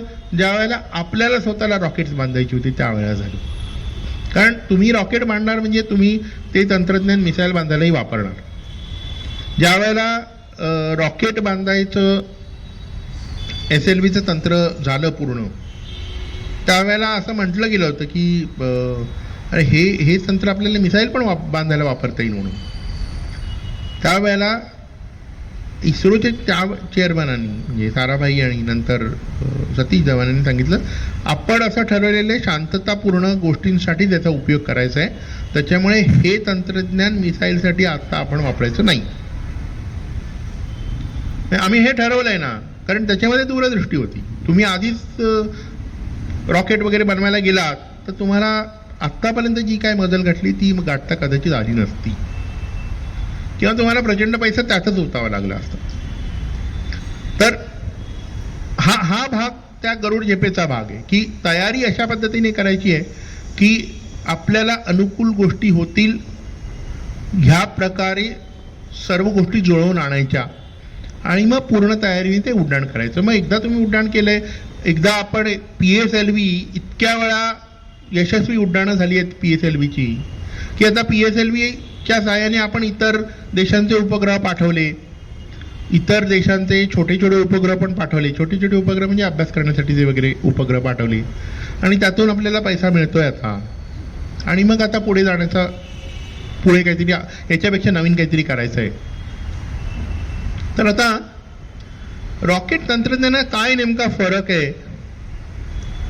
तर हे वेगवेगळ्या प्रकारचे रॉकेट्स आहेत. त्यातला पहिला जो आहे तो SLV-3 म्हणजे छोटे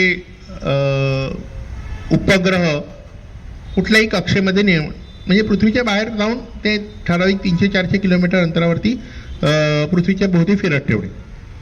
ASLV जे तंत्र आहे त्या ASLVमध्ये फक्त काय केलं आहे की मोठा उपग्रह वाहून नेण्याची क्षमता वाढवली. म्हणजे SLV-3 मध्ये तुमच्या उपग्रहाचं वजन फार नाही आहे, पण मला जर जास्त वजनाचा उपग्रह न्यायचा असेल तर अजून काहीतरी लागेल म्हणून ASLV.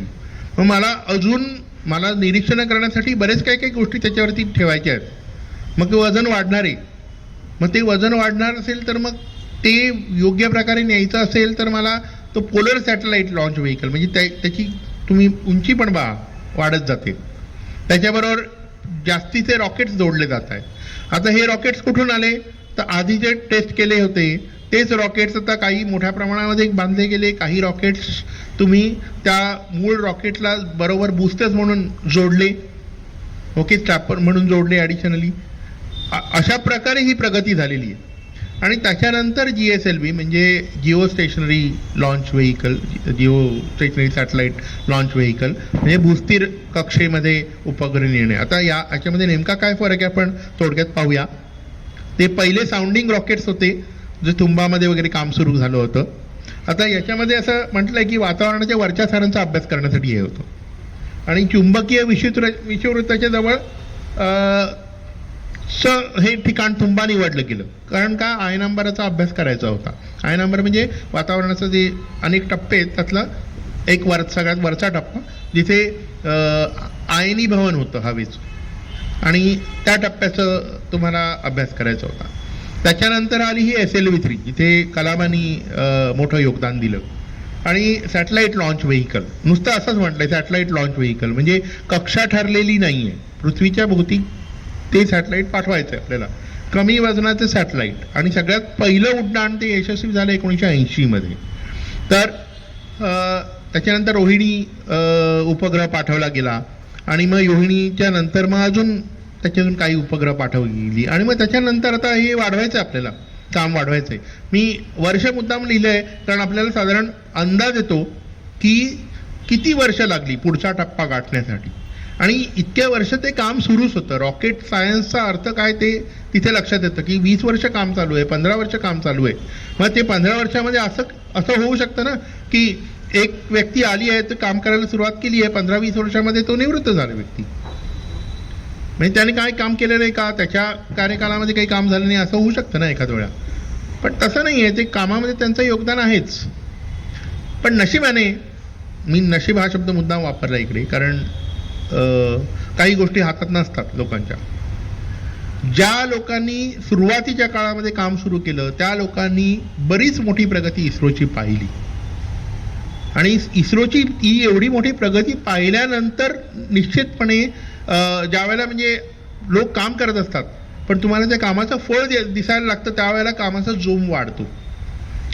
तर ते असं इस्रोच्या बाबतीत झालेलं आहे. जरी 10 वर्षाचा 15 वर्षाचा काळ लागला तरी ते झालेलं आहे. ASLV म्हणजे ऑगमेंटेड सॅटेलाईट लॉन्च व्हेकल, म्हणजे फक्त तुम्ही त्याला अजून थोडे रॉकेट जोडले आणि जो उपग्रह न्यायचा आहे त्याचं वजन वाढवलं. म्हणजे आता तर जास्त वजनाचे 150 किलोपर्यंतचे उपग्रह तुम्हाला अवकाशामध्ये नेता येऊ शकतात. हे झालं 1987-88 मध्ये 2 अयशस्वी प्रयत्न झाले होते. त्याच्यानंतर 92 मध्ये पहिल्यांदा यशस्वी उड्डाण झालं. तर एकूण 4 उड्डाणं झाली, त्याच्यातली 2 अयशस्वी होती, 2 यशस्वी ठरली ASLVच्या बाबतीत. आणि हे का झालं त्याचं कारण एक सॉलिड रॉकेट, त्याच्यानंतर लिक्विड इंधनाचं रॉकेट, म्हणजे स्थायूरूप इंधन आणि द्रवरूप इंधन. आता स्थायूरूप इंधनाचा एक फायदा असा असतो की ते इंधन आणि ते इंधनाला लागणारा ऑक्सिजन हे सगळं ते स्थायू रूपात म्हणजे आपले रासायनिक संयुग असतात त्यांच्या रूपात ते आतमध्ये टाकलेलं असतं. एकदा ते जळायला सुरुवात झाली की तुम्हाला ते थांबवता येत नाही. पण तुम्हाला मोठ्या प्रमाणामध्ये ते इंधन कमी जागेमध्ये बसवता येतं. ते स्थायूरूप इंधनाचा तो मोठा फायदा आहे, सॉलिड प्रॉपेलंट म्हणतात.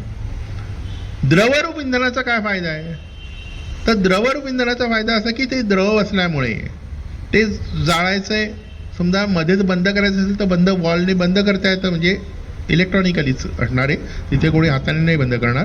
पण ते वॉलने बंद करता येतं, पुन्हा सुरू करायचं सुरू करता येतं, पुन्हा बंद करायचं बंद करता येतं. हे तुम्हाला त्याच्यावर चांगलं नियंत्रण मिळवता येऊ शकतं. पण त्याची काही तेवढी क्षमता नसते जेवढी सॉलिड रॉकेटची असेल, सॉलिड प्रोपेलंटची असते.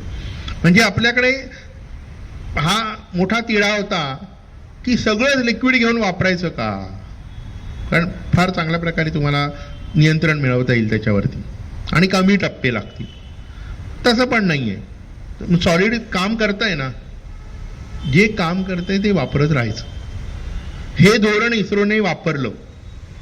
म्हणजे चंद्रावरती जायचं होतं, चंद्रावर जाण्याआधी चंद्र पृथ्वीपासून इतका लांब आहे की त्याच्या आधी आपण ज्या भूस्थिर कक्षेसाठी उपग्रह नेतो GSLV त्याची चाचणी झाली होती. पण त्याच्याने चंद्रावरती यान नाही पाठवलं. कशाने, PSLVनी. भरवशाची गाडी आहे, कारण ती GSLV भरवशाची नव्हती. सुरुवातीच्या उड्डाणं त्याची पूर्णपणे यशस्वी झालेली नव्हती. तेव्हा ज्या गोष्टी नीट चालल्या आहेत त्या वापरत राहायच्या, हे मुख्य तंत्रज्ञान. आणि याच्यामध्ये मोठ्या प्रमाणात पैसा वाचतो, मोठ्या प्रमाणात खर्च कमी होतो. ज्या वेळेला लोक म्हणतात की इस्रोने कमी खर्चामध्ये मंगळयान पाठवलं, कमी खर्चामध्ये चंद्रयान पाठवलं, कमी खर्चामध्ये, त्याच्यामध्ये अनेक गोष्टी आहेत. म्हणजे डॉलर आणि रुपयामधला फरक आहेच. इस्रोमध्ये देणाऱ्या लोकांना जे वेतन असेल ते नासामधल्या डॉलरच्या रूपामध्ये जे काय वेतन मिळत असेल त्याच्यामध्ये पण फरक असेल. काही मोहिमांमध्ये कदाचित इस्रोमध्ये त्या मोहिमेवर काम करणाऱ्या सगळ्या लोकांचा पगार मोजलाही नसेल. हे सगळं जरी असलं तरी सगळ्यात मोठा एक भाग असा आहे की जे तंत्र वापरलं गेलंय यशस्वीपणे ते पुढे वापरत राहायचं. म्हणजे त्याच्यावरती तुम्हाला काय परत ते बनवायचंच आहे, त्याच्यावरती पुन्हा नवीन संशोधन नाही करायचं आहे. ते थोडं थोडं दरवेळेला अगदी चांगलं करायचं, याच्या मागच्या वेळेपेक्षा चांगलं झालं पाहिजे, अशी कामं झाली आहेत. आणि म्हणून तर ASLV पुढचा टप्पा होता PSLV. सर्वात यशस्वी रॉकेट म्हणजे PSLV. मोठ्या प्रमाणामध्ये यशस्वी उड्डाणं झाली. अगदी 104 उपग्रह सोडण्यापर्यंत, म्हणजे एकाच वेळेला 104 उपग्रह, अर्थात त्याच्यामध्ये एकच उपग्रह मोठा होता, बाकीचे उपग्रह लहान होते. त्यातले 96 उपग्रह अमेरिकन होते, ते म्हणजे छोटे उपग्रहांची मालिका होती ती. आणि इतर काही देशांचे एक एक असे उपग्रह असे होते. पण 104 उपग्रह, त्यातलं एक मोठा भारतीय उपग्रह आणि बाकीचे सगळे इतर देशातून आलेले उपग्रह. आणि हे म्हणजे कसं असतं की तुम्हाला इथून पुण्याला जायचं आहे, तुम्ही बसमध्ये बसता, त्याच्याबरोबर कुरिअर पण जातो, तसं आहे ते. कुरिअर हे बरोबर आलं त्याच्यासोबत, कारण बस काय रोज जाणारच आहे, माणसांना घेऊन जाणारच आहे. तर ते तशा पद्धतीने होतं. कधी कधी उलट पण होत असतं, आणि इस्रोच्या बाबतीत ते झालेलं आहे. कधी कधी उलट पण होत असतं की सीझन नसतं त्यावेळेला माणसं कमी असतात, पण कुरिअर तर जाणारच असतं, बस जातच असते रोज. तर आपल्याला जे बाहेरून कंत्राटं मिळाली उपग्रह पाठवायची, तर ही कंत्राटं यासाठी मिळाली. कुठले उपग्रह पाठवले म्हणजे आपल्याला भान असलं पाहिजे. आपण बाहेरच्या लोकांचे म्हणजे अमेरिकेचे पण उपग्रह पाठवले, पण कुठले पाठवले. अमेरिका आजही चंद्रावर काही पाठवायचं असेल तर आपली मदत नाही घेत. छोटे उपग्रह त्यांना पाठवायचे असतील, त्यांच्या विद्यार्थ्यांना पाठवायचे असतील, त्यांच्या कुठल्या तरी एखाद्या खाजगी कंपनीला पाठवायचे असतील, स्वस्तात कुठून पडणारे, भारतातून पडणारे ना, ठीक आहे आपण तिथून पाठवू. आपल्याला फायदा होतच असतो, आपल्याला डॉलर मिळतात त्याच्यातून, म्हणजे चुकीचं काहीच नाही आहे त्याच्यामध्ये. पण आपल्याला हे भान असलं पाहिजे की आपण अजूनही कुठे आहोत ते. नंतरचा टप्पा GSLVचा येतो. आणि भूस्थिर कक्षेमध्ये आता ह्या दोन मध्ये काय फरक आहे. PSLV म्हणजे ध्रुवीय कक्षा, आता ही पृथ्वी आहे, हे विषुववृत्त असं आहे, तर ध्रुवीय कक्षा अशी असते. आणि ध्रुवीय कक्षामध्ये तो उपग्रह पृथ्वीपासून साधारणपणे 400-500 किलोमीटर अंतरावर असतो, 700-800 पर्यंत जाऊ शकतो. त्याला लो अर्थ ऑर्बिट म्हणतात. किती वेळ लागतो एक फेरी पूर्ण करायला, एक परिभ्रमण पूर्ण करायला? साधारणपणे 90 मिनिटाचा वेळ लागतो. 1.5 तासामध्ये एक परिभ्रमण पूर्ण होतं. आता गंमत अशी आहे की ते कशा पद्धतीने परिभ्रमण केलं जातं, याचा उपयोग काय. एक म्हणजे तुम्हाला फोटो काढायचा असेल, चांगला फोटो काढायचा असेल तर जवळ जाऊन काढायचा. 400 किलोमीटरवरून फोटो चांगला येणार आहे. पृथ्वी खाली दिसते ती 400 किलोमीटर अंतरावरती आहे. आता मध्ये ढग वगैरे सगळं असणार आहे, पण आपल्याला जे फोटो काढायचे असतील ते फोटो बऱ्याचदा ह्या वातावरणातून, हे दृश्य प्रकाशातून फोटो येत नाहीत, तर ते फोटो येतात अवरक्त किरणांमधून, इन्फ्रारेडमधून. त्याकडे आपण येणारच आहोत. तर ध्रुवीय कक्षा त्यासाठी 400 किलोमीटर अंतरावर. भूस्थिर कक्षा म्हणजे काय, तर जेवढं आपण पृथ्वीपासून लांब जाऊ तेवढं पृथ्वीभोवती फिरायला जास्त वेळ लागतो. तर तुम्ही आता साधारण 4 लाख किलोमीटर अंतरावर गेलात तर तुम्हाला पृथ्वीभोवती फिरायला 27 दिवस लागतात. चंद्राला तेवढेच दिवस लागतात, कारण चंद्र 4 लाख किलोमीटर अंतरावर आहे, म्हणजे 3,84,000 किलोमीटर. पण तुम्ही जर पृथ्वीपासून म्हणजे पृष्ठभागापासून साधारणपणे 36,000 किलोमीटर अंतरावर गेलात तर एक प्रदक्षिणा पूर्ण करायला 24 तास लागतात साधारण. मग ते 24 तास म्हणजे खरं तर 23 तास 56 मिनिटं लागतात. म्हणजे तेवढ्या अंतरावरती ते नेऊन ठेवतात. का? कारण पृथ्वीला स्वतःभोवती फिरायला तेवढाच वेळ लागतो. मग होतं काय की पृथ्वी पण त्याच वेगाने फिरते, तो उपग्रह पण त्याच वेगाने फिरतोय. म्हणजे पृथ्वीवरच्या लोकांना तो उपग्रह एकाच जागी स्थिर आहे एवढं दिसतं, म्हणून त्याला भूस्थिर म्हणायचं. त्याचा फायदा काय, तर तो उपग्रह आला आणि गेला, आणि आपल्याला टीव्हीवर कार्यक्रम बघायचा असेल तर डिश अँटेना लावलेला आहे, ते उपग्रहातून ते आपल्याला मिळतंय सगळं. हे पूर्वी हे मिळायचं डिश अँटेना ज्यावेळेला वापरायची. आता अजून वेगवेगळी चॅनल्स पण आलेली आहेत, ते वेगळ्या प्रकारे काम चालतं. म्हणजे OTT चॅनल जर तुम्हाला इंटरनेटमधून येत असतील तर ते सगळं ऑप्टिकल फायबर केबलमधून येतं, ते उपग्रहाकडून येत नाही. पण डिश अँटेना जर लावलेला आहे तर तो डिश अँटेना मला रोज काय बदलायचा नाही आहे ना, एकाच जागी ठेवायला पाहिजे. म्हणजे तो उपग्रह तिथूनच तो सिग्नल पाठवत असायला पाहिजे. आणि मग म्हणून तुम्ही पाहिलं असेल की ते ज्यांनी पूर्वी डिश बसवले असतील ते डिश दक्षिणेकडे तोंड काढून असतं, उत्तरेकडे तोंड करून नाही. ते दक्षिणेकडे असतील थोडेसे, कधी पूर्वेला असतील थोडेसे, पण ते दक्षिणेकडे म्हणजे आग्नेय दिशेकडे असतील, थोडेसे नैऋत्येकडे असतील, पण वायव्य ईशान्येकडे नसणार. का नसणार? कारण आपण उत्तर गोलार्धात राहतो, त्याच्यामुळे विषुववृत्ताच्या वर असलेली गोष्ट आपल्याला दक्षिणेकडे दिसते. म्हणून मग ते दक्षिणेकडे तोंड करून ते अँटिना असायचं. तर भूस्थिर कक्षेमध्ये जर यान पाठवायचं आहे तर तुम्हाला काय करावं लागतं, तर 36,000 किलोमीटर अंतरावर नेऊन ते यान उभं करायचं तिथे, म्हणजे तुम्हाला भरपूर इंधन लागणार आहे. आता हे यान ज्या वेळेला पाठवतात त्यावेळेला ते काय करतात की 36,000 किलोमीटर अंतरापर्यंत रॉकेट जात नाही. रॉकेट काही 100 किलोमीटर अंतरापर्यंत गेल्यानंतर ते त्या उपग्रहाला एक जोरदार धक्का देतात आणि ते उपग्रह वेगळा होतो. आणि तो जोराचा म्हणजे त्याला जोराचा वेग दिल्यानंतर तो पृथ्वीपासून लांबपर्यंत जातो आणि परत जवळ येतो, म्हणजे त्याची लंब गोलाकार कक्षा होते. आता लांब गेल्यानंतर परत त्याचा वेग वाढवला तर मग तो जवळ न येता तो गोलाकार कक्षेत फिरू शकतो. पण लांब गेल्यानंतर मग आता कोण त्याला वेग देणार आहे, तर तेवढं इंधन त्या उपग्रहाबरोबर पाठवायचं, तेवढं इंधन पाठवायचं तिकडे त्या शेवटच्या टप्प्यामध्ये. आणि कारण समजा अधूनमधून काही करेक्शन करायला लागणार असतील, अधूनमधून काही चुका झाल्या असतील, ते करण्यासाठी मग तात्पुरतं ते इंजिन फायर करून मग ते त्या दुरुस्त्या करता येतात. तर हे करण्यासाठी GSAT-1 जेव्हा अयशस्वी ठरला पहिला GSLV ने पाठवलेला, त्याचं कारण हे होतं की ते इंधन संपलं. ते इंधन संपलं आणि मग आवश्यक एवढ्या उंचीवरती ते जाऊ शकलं नाही. मग काय करणार, मग ते अजून थोडं मग तिथे जे काही इंधन तिथे जे काही इंधन होतं त्या रॉकेटमध्ये ते इंधन वापरून मग ते थोडं लांब करत शेवटी त्यांनी ती कक्षा गाठली. पण या सगळ्यामध्ये त्या उपग्रहाचं आयुर्मान समजा 10 वर्ष ते चालू शकेल हे असेल तर ते 10 वर्षाचं 2 वर्षावर आलं. ते 2 वर्षामध्ये तो निकामी झाला. कारण मग आता त्याच्याकडे इंधन नाहीये, म्हणजे काही दुरुस्ती करायची असेल त्याच्याकडे इंधन नाहीये.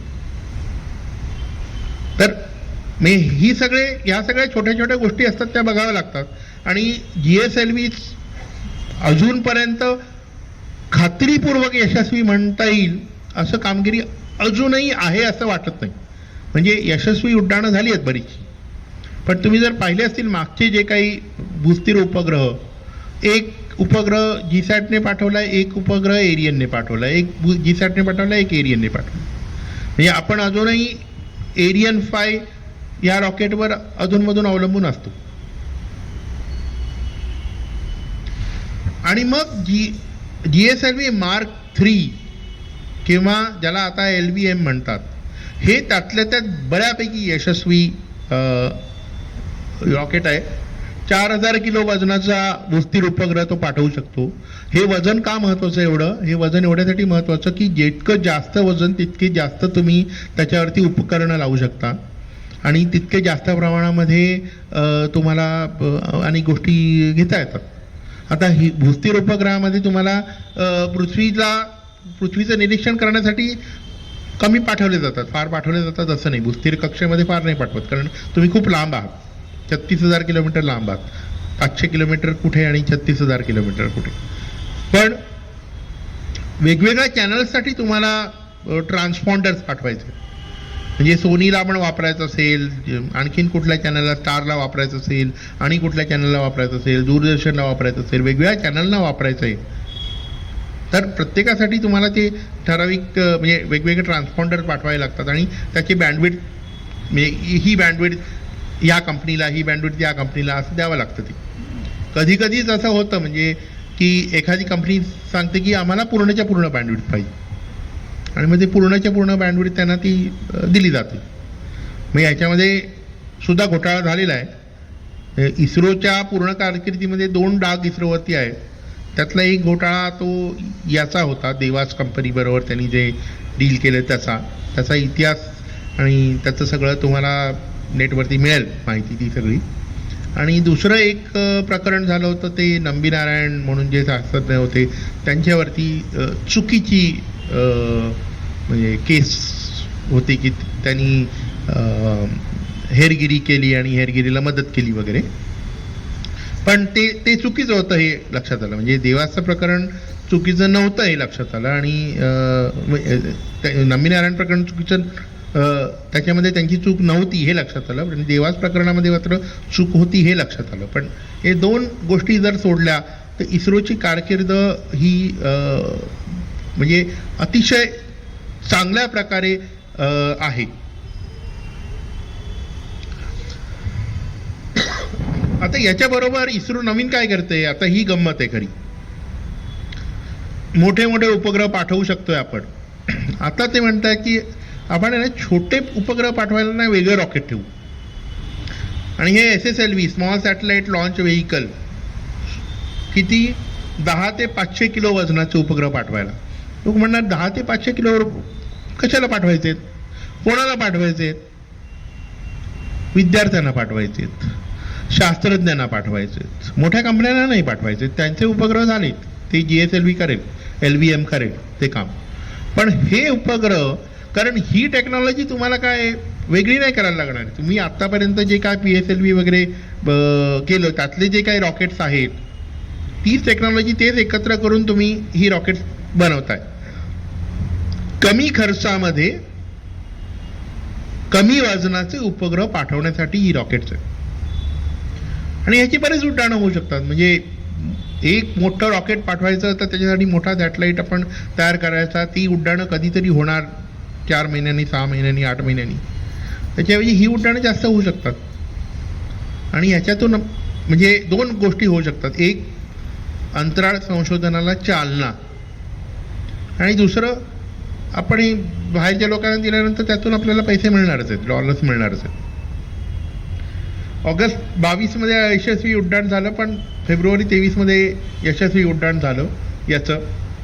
आझादी सॅट नावाचा उपग्रह पाठवला होता. नंतर एक मोठी यादीच देईन मी. देशभरातल्या 750 विद्यार्थिनींनी जी उपकरणं तयार केली होती, म्हणजे 750 उपकरणं नव्हे पण वेगवेगळ्या मुलींच्या गटाने जी उपकरणं निर्माण केली होती ती सगळी उपकरणं एकत्र बांधून स्पेस किड्स ह्या गटाने ती उपकरणं आझादी सॅट ह्या उपग्रहावरून पाठवली. 750 विद्यार्थिनींनी उपकरणं बनवली. ती उपकरणं आता अंतराळामध्ये आहेत. US-7 इस्रोचा पृथ्वी निरीक्षणासाठीचा उपग्रह पाठवला गेला. त्याच्यानंतर अमेरिकन कंपनीचा उपग्रह सुद्धा पाठवला गेला. तर अशी अनेक उपग्रह याच्यातून या माध्यमातून पाठवण्याचा मानस आहेच. त्याच्यानंतर पुनर्वापर करता येईल अशा प्रकारची रॉकेट्स आत्ता बनवली जात आहेत. मे 2016 मध्ये एक यशस्वी चाचणी झाली. आता पुनर्वापर करता येईल म्हणजे काय, रॉकेट पाठवलं त्याचा एक भाग परत आपल्याकडे आणून पुन्हा तो वापरायचा. स्पेस शटल ज्या वेळेला बांधली गेली त्यावेळेला ती अशीच बांधली गेली. स्पेस शटल तशीच बांधली गेली होती. स्क्रॅमजेट इंजिन मला आता ही नावं सगळी वाचली ना की आपटे सरांच्या मला उत्तर हवाईमधली एक प्रकरणं आठवतं. मोहन आपटे सरांनी मला वाटतं 20 वर्षापूर्वी ही प्रकरणं लिहिली होती. स्क्रॅमजेट म्हणजे काय, हे म्हणजे काय, ते म्हणजे. आणि आता आपण करतोय ते, म्हणजे त्यावेळेला ते पुस्तकात होतं पण आता हे प्रत्यक्षात येतंय. तर स्क्रॅमजेट इंजिन म्हणजे काय, तर हवेतल्याच ऑक्सिजनचा वापर करायचा. एक लक्षात घ्या, रॉकेटमध्ये ऑक्सिजन कुठून येतो, हवेतून येत नाही. रॉकेट बंद आहे. त्या रॉकेटमध्ये रासायनिक संयुग अशी असतात की जी ऑक्सिजनची निर्मिती करतात. म्हणजे ती रॉकेट सोडा, आपल्या दिवाळीच्या रॉकेटमध्ये तेच असतं. ते हवेतलं ऑक्सिजन नाही घेत. त्या रॉकेटमध्ये जी रॉकेटचा भार उडवण्यासाठी दारू जी भरलेली असते त्याच्यामध्येच ऑक्सिजन, त्यातूनच ऑक्सिजन मिळतो त्यांना. तर पण आपल्याला हवेतून ऑक्सिजन घेता येईल का, बरं का हवेतून ऑक्सिजन घ्यायचं आहे? कारण आपल्याला लिक्विड द्रवरूप इंधन वापरायचं आहे. द्रवरूप इंधनचे अनेक प्रकार आहेत. त्यातला एक प्रकार आहे तो म्हणजे हायड्रोजन आणि ऑक्सिजन घेणे एकत्र. तर हायड्रोजन निर्माण करायचा, हायड्रोजन एका टाकीत भरायचा, ऑक्सिजन एका टाकीत भरायचा, त्याच्यानंतर ते एकत्र आणायचं आणि मग ते इंधन तयार करायचं. आता हे हायड्रोजन आणि ऑक्सिजन तुम्हाला द्रवरूपात न्यावं लागतं आणि ते द्रवरूपात नेण्यासाठी तुम्हाला शून्याखाली बरेच तापमानाकडे जावं लागतं आणि त्या इंजिनाला क्रायोजेनिक इंजिन म्हणतात. कारण क्रायोजेनिक म्हणजे शून्याच्या जवळ, म्हणजे शून्याच्या खालीच्या तापमानात होणारं विज्ञान. तर क्रायोजेनिक इंजिन ज्या वेळेला आपल्याला नाकारलं गेलं, कारण तुम्ही याच्यावर सही नाही केली आहे, आंतरराष्ट्रीय करारांवर सही नाही केली आहे, तर क्रायोजेनिक इंजिन तुम्हाला मिळणार नाही. हे रशिया द्यायला तयार होतं, पण दुर्दैवाने ते 89मध्ये रशियाचंच विघटन झालं, 88-89मध्ये. त्याच्यानंतर मग रशिया एका बाजूला राहिला, युक्रेन दुसऱ्या बाजूला राहिला आणि मग आता तुम्ही बोलणी कोणाशी करणार आहात. आणि मग त्यावेळेला परिस्थिती अशी तिथे होती की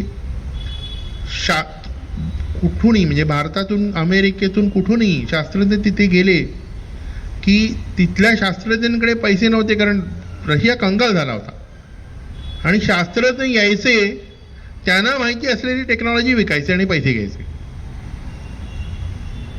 आणि त्यावेळेला म्हणजे आपले जे तिथले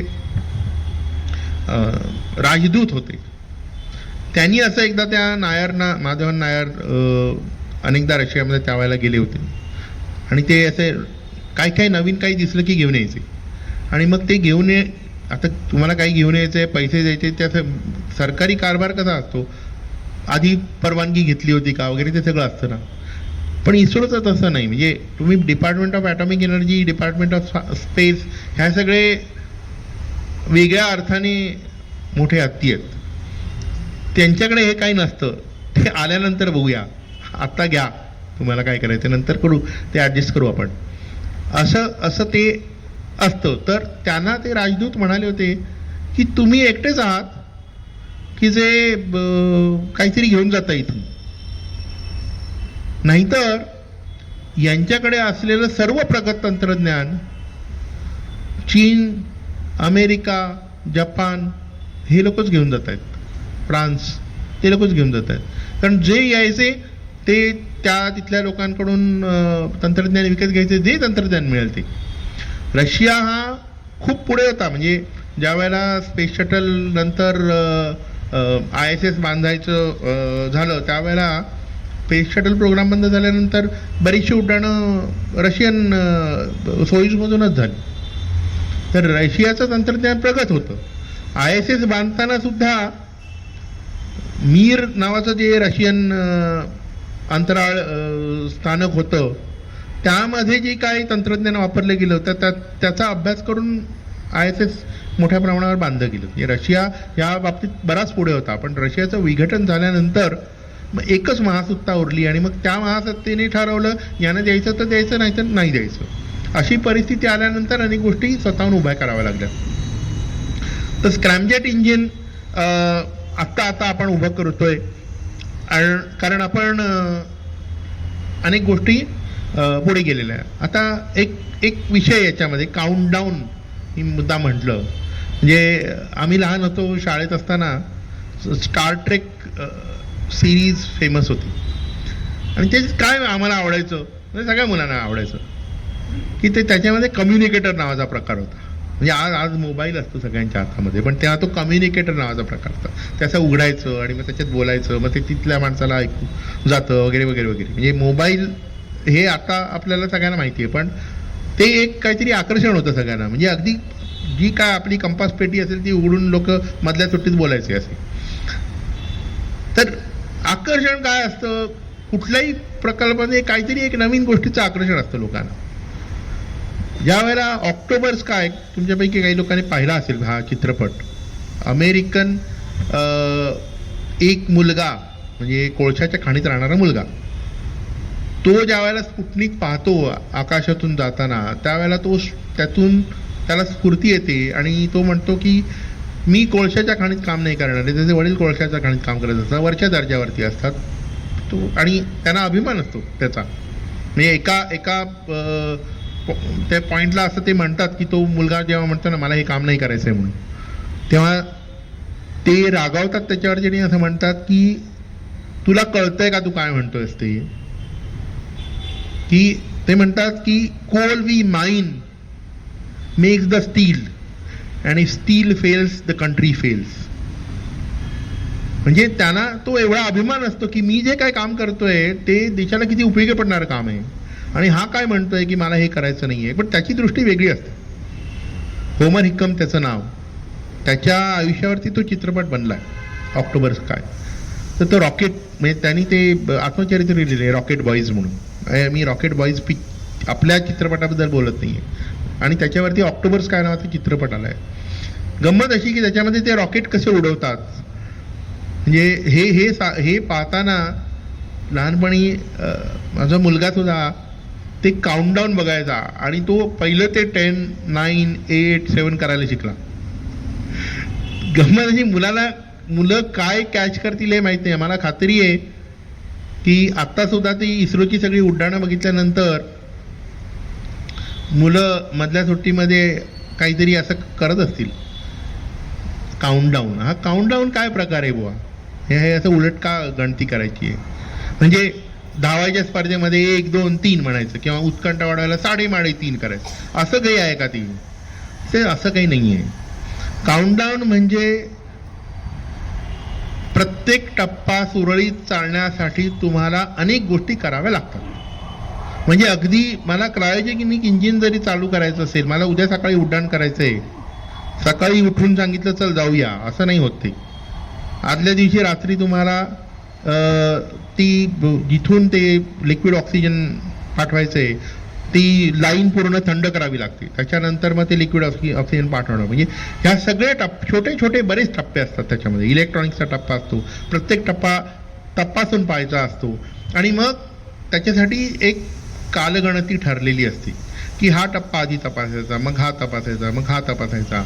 आणि त्याच्यासाठी वेळ दिलेला असतो. म्हणजे हे तुम्हाला 10 तास आधी तपासायचं आहे, हे तुम्हाला 2 दिवस आधी तपासायचं आहे, हे तुम्हाला 50 तास आधी तपासायचं आहे. आणि ते तपासून झालं की मग ते काउंटडाऊन पुढे सुरू राहतो. पण एखादी गोष्ट अडलीमध्ये की तो काउंटडाऊन थांबतो. म्हणजे 50 तास आधी मला एखादी गोष्ट तपासायची आहे आणि ती बरोबर नाही आता, तर काउंटडाऊन थांबलाय. मग 4 तासांनी समजा ते दुरुस्त झालं, मग 4 तासपर्यंत ते 50 वर थांबून राहणार. त्याच्यानंतर मग पुढचा टप्पा, असं ते काउंटडाऊन होतं. आणि शेवटचे 10 सेकंद ते आपल्याला टी व्हीवर दिसतं. आपल्याला त्याच्या आधीचं काही माहीत नसतं, पण ते शेवटचे 10 सेकंद आपल्याला टी व्हीवर दिसतं. एकदा तो सॉलिड रॉकेट इंजिन सुरुवात झाली की ती थांबवता येत नाही. सॉलिड रॉकेटचा तो मोठा दुर्गुण आहे. त्याचे बरेच फायदे आहेत, पण तो मोठा दुर्गुण आहे की एकदा ते रॉकेट सुरू झालं की तुम्ही काही करू शकत नाही, मग तुम्हाला काहीच नाही करता येत. आणि म्हणजे आपल्या ह्या सगळ्या प्रवासामध्ये म्हणजे असे अनेक गोष्टी वाचतानाची गंमत लक्षात आली आहे की लोकांचं किती हे असतं की सुरुवातीच्या काळामध्ये रॉकेट जेव्हा लहान होती तेव्हा तुम्ही रॉकेटपासून खूप लांब नसायचा. आता रॉकेट एवढी मोठी झाली आहेत की तुम्हाला रॉकेटपासून सुरक्षित, रॉकेट उड्डाण होताना तुम्हाला सुरक्षित काही किलोमीटर अंतरावरती लांब जावं लागतं. तुम्ही त्याच्याजवळ जाऊच शकत नाही. पण पूर्वीच्या काळामध्ये म्हणजे अगदी सुरुवातीच्या काळामध्ये अशाही काही घटना आहेत की रॉकेटचं काउंटडाऊन झालेलं आहे आणि असं लक्षात आलं की अरे त्याला एक नाळ असते, नाळ म्हणजे उंबिलिकल कॉर्ड म्हणजे नाळ म्हणतात, की तिथे जे काही इलेक्ट्रॉनिक सिस्टीम आहे ती सगळी इलेक्ट्रॉनिक सिस्टीम जोडलेली आहे आपल्या इलेक्ट्रिक पॉवरला, पण ती वेगळी करायची राहिली. म्हणजे ती ऑटोमॅटिकली वेगळी होते, ते सगळं ऑटोमॅटिकलीच होतं. पण एका उड्डाणाच्या वेळेला म्हणजे लहान रॉकेट असताना एका उड्डाणाच्या वेळेला ते वेगळं झालंच नाही. आता काय करायचं, उड्डाण तर होणार आहे, काउंटडाऊन झालेलं आहे सुरू, ते वेगळं झालेलं नाही आहे. एका कामगाराने म्हणजे तिथल्या तंत्रज्ञाने सरळ त्याच्यावरती उडी मारून ते हाताने काढलं, ते आला तो परत. आता सध्या हे होणार नाही, हे मोठ्या रॉकेटच्या बाबतीत हे होणार नाही. पण आपल्याला हे करायचं आहे म्हटल्यानंतर लोक करतात. तर हे अशा प्रकारे ती संस्था मोठी होत गेली. तर ही सगळी उलटी मोजणी या बाबतीत यासाठी असते. आता उपग्रहांची मालिका आपण थोडक्यात बघू तर एक म्हणजे संपर्क आणि दळणवळणासाठी कम्युनिकेशन सॅटेलाईट. जे मगाशी सांगितलं की टी व्हीचे चॅनल्स वगैरे ते सगळं पाहण्यासाठी तुम्हाला लागणार आहे उपग्रह. तर त्याच्यामध्ये इन्सॅट सिरीज होती. तर पहिली इन्सॅट जर तुम्ही पाहिलं तर हे सगळे भूस्थिर कक्षेमधले उपग्रह आहेत 36,000 किलोमीटर अंतरावरती. 1983 पासून हे नियमितपणे उपग्रह पाठवले गेले.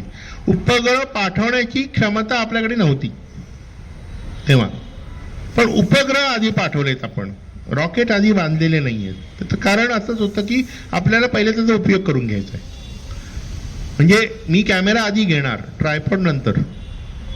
जेव्हा मला माहिती आहे की आता मी याचा खूप उपयोग करणार आहे, मग तेव्हा ट्रायपॉड घेऊ, आणखीन काय घेऊ, ह्या सगळ्या गोष्टी नंतर घेऊ. हे उपयोग आधी झाला पाहिजे. तर हे आपण केलेलं आहे. 24 उपग्रह पाठवले गेले, त्याच्यामधले 11 सध्या कार्यरत आहेत इन्सॅट सिरीजमधले. इन्सॅट 1 उपग्रह आपल्याकडे तयार केले नव्हते, अमेरिकेतून ते उपग्रह आणले होते. इन्सॅट 2चं पण साधारण तसंच होतं की आपल्याकडे आणून ते म्हणजे वेगवेगळे उपकरणं आणून मग नंतर ते बसवलं गेलं.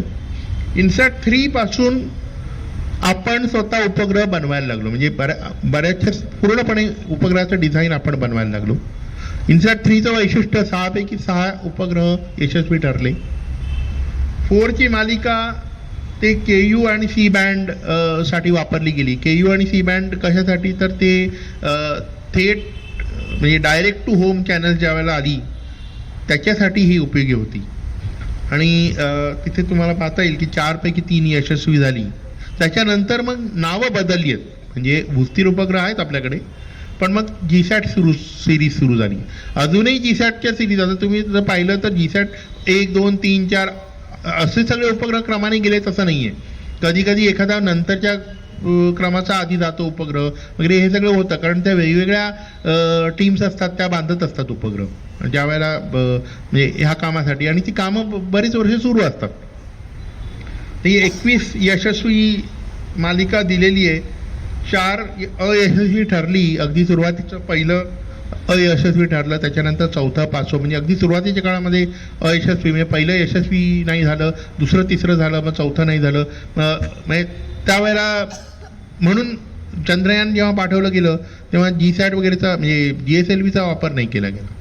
तो PSLV आपल्याला माहिती आहे, खात्रीचं आहे, त्याच्यामुळे त्याचा वापर केला गेला. त्यानंतर पृथ्वीच्या निरीक्षणासाठीचे उपग्रह. पृथ्वीचे निरीक्षण करण्यासाठी मगाशी म्हटलं तसं बरेचसे उपग्रह हे ध्रुवीय कक्षेत असतात, पण काही उपग्रह हे भूस्थिर कक्षेत पण असतात.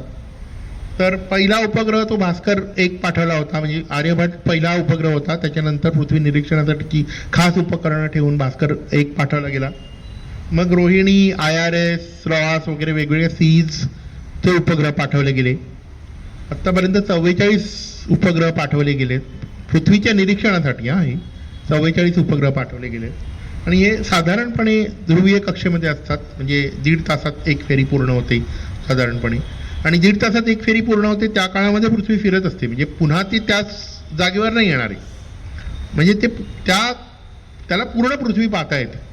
आणि मग काही दिवसानंतर परत तो म्हणजे मूळचा भाग नेमका तसाच्या तसा परत पाहता येतो. म्हणजे तर एखादी गोष्ट आज पाहता आली, म्हणजे समजा आज मुंबईवरून उपग्रह गेला तर तो परत किती दिवसांनी मुंबईवरून जाईल, तर त्याचं एक गणित असतं, साधारण 20 ते 25 दिवसानंतर तो परत मुंबईवरून जाणार असतो.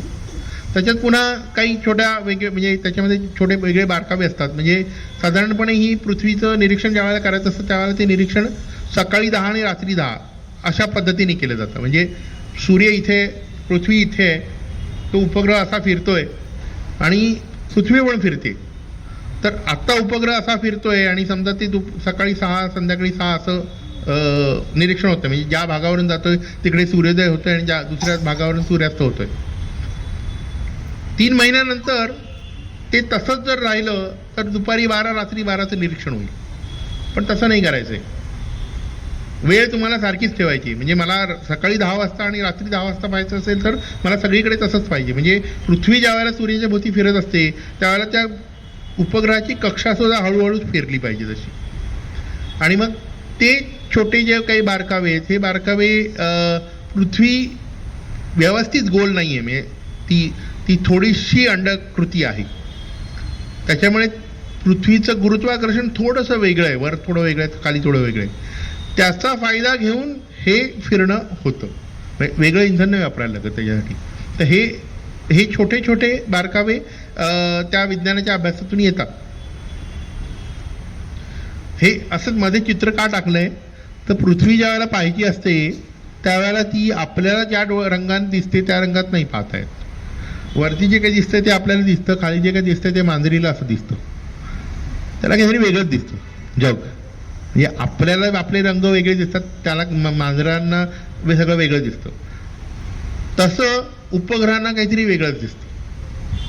मग ते उपग्रहांचं चित्र म्हणून आपल्याला बऱ्याचदा तुम्हाला ते कृष्णधवल रंगात ब्लॅक अँड व्हाईटमध्ये असतात, पण ते सुद्धा कधी कधी तुम्हाला ते रंगीत चित्र दिसतात. आणि तुम्ही जर पाहिली असतील उपग्रहांची चित्र, तर ती उपग्रहांची चित्रांमध्ये झाडी जिथे आहे तिथे लाल रंग दिसतो तुम्हाला अनेकदा. त्याचं कारण त्यांनी झाडं पाहिलेली असतात ती हिरव्या रंगामध्ये नसतात पाहिलेली, ते अवरक्त किरणांमध्ये म्हणजे इन्फ्रारेड वापरून पाहिलेली असतात. आणि मग ते इन्फ्रारेड आपल्याला दिसणार नाही आहेत, मग ते ह्या वेवलेंगचा, ह्या तरंग लांबीचा अवरक्त किरण ह्या रंगात दाखवायचं, ह्याचा ह्या रंगात दाखवायचं, असं ते गणित असतं. आणि ते गणित इथे दाखवलेलं आहे. म्हणजे लाल रंगासाठी कुठलं तरंग लांबी वापरायची, नियर इन्फ्रारेडसाठी कुठली वापरायची, म्हणजे हे ॲक्च्युअल त्यांचं ते तरंग लांबी वरती दिलेली आहे.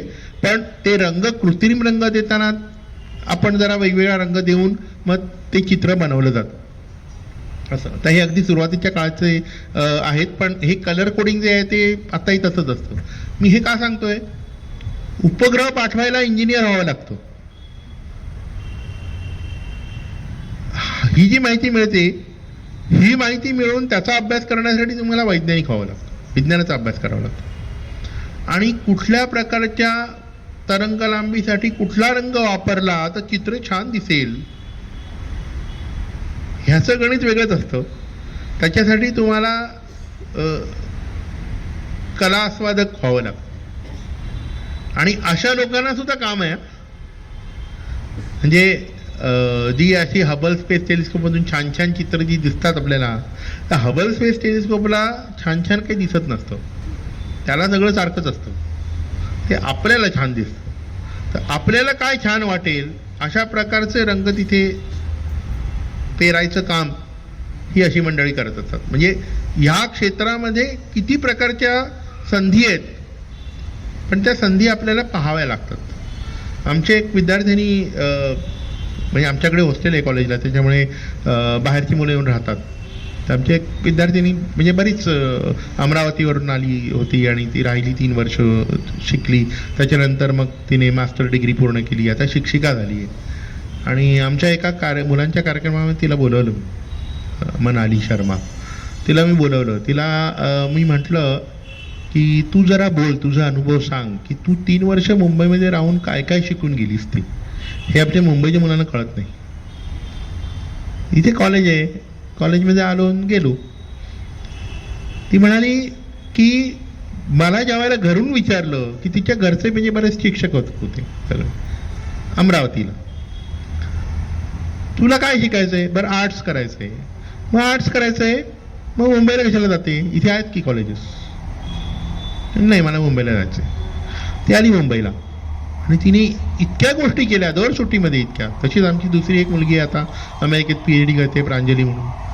इतक्या गोष्टी सुट्टीमध्ये केल्या की त्यांना ज्या वेळेला मी त्यांना मुद्दाम बोलवतो त्यावेळेला ते सांगता की तुम्ही इथेच राहत असल्यामुळे तुम्हाला इथल्या संधी दिसत नाहीत.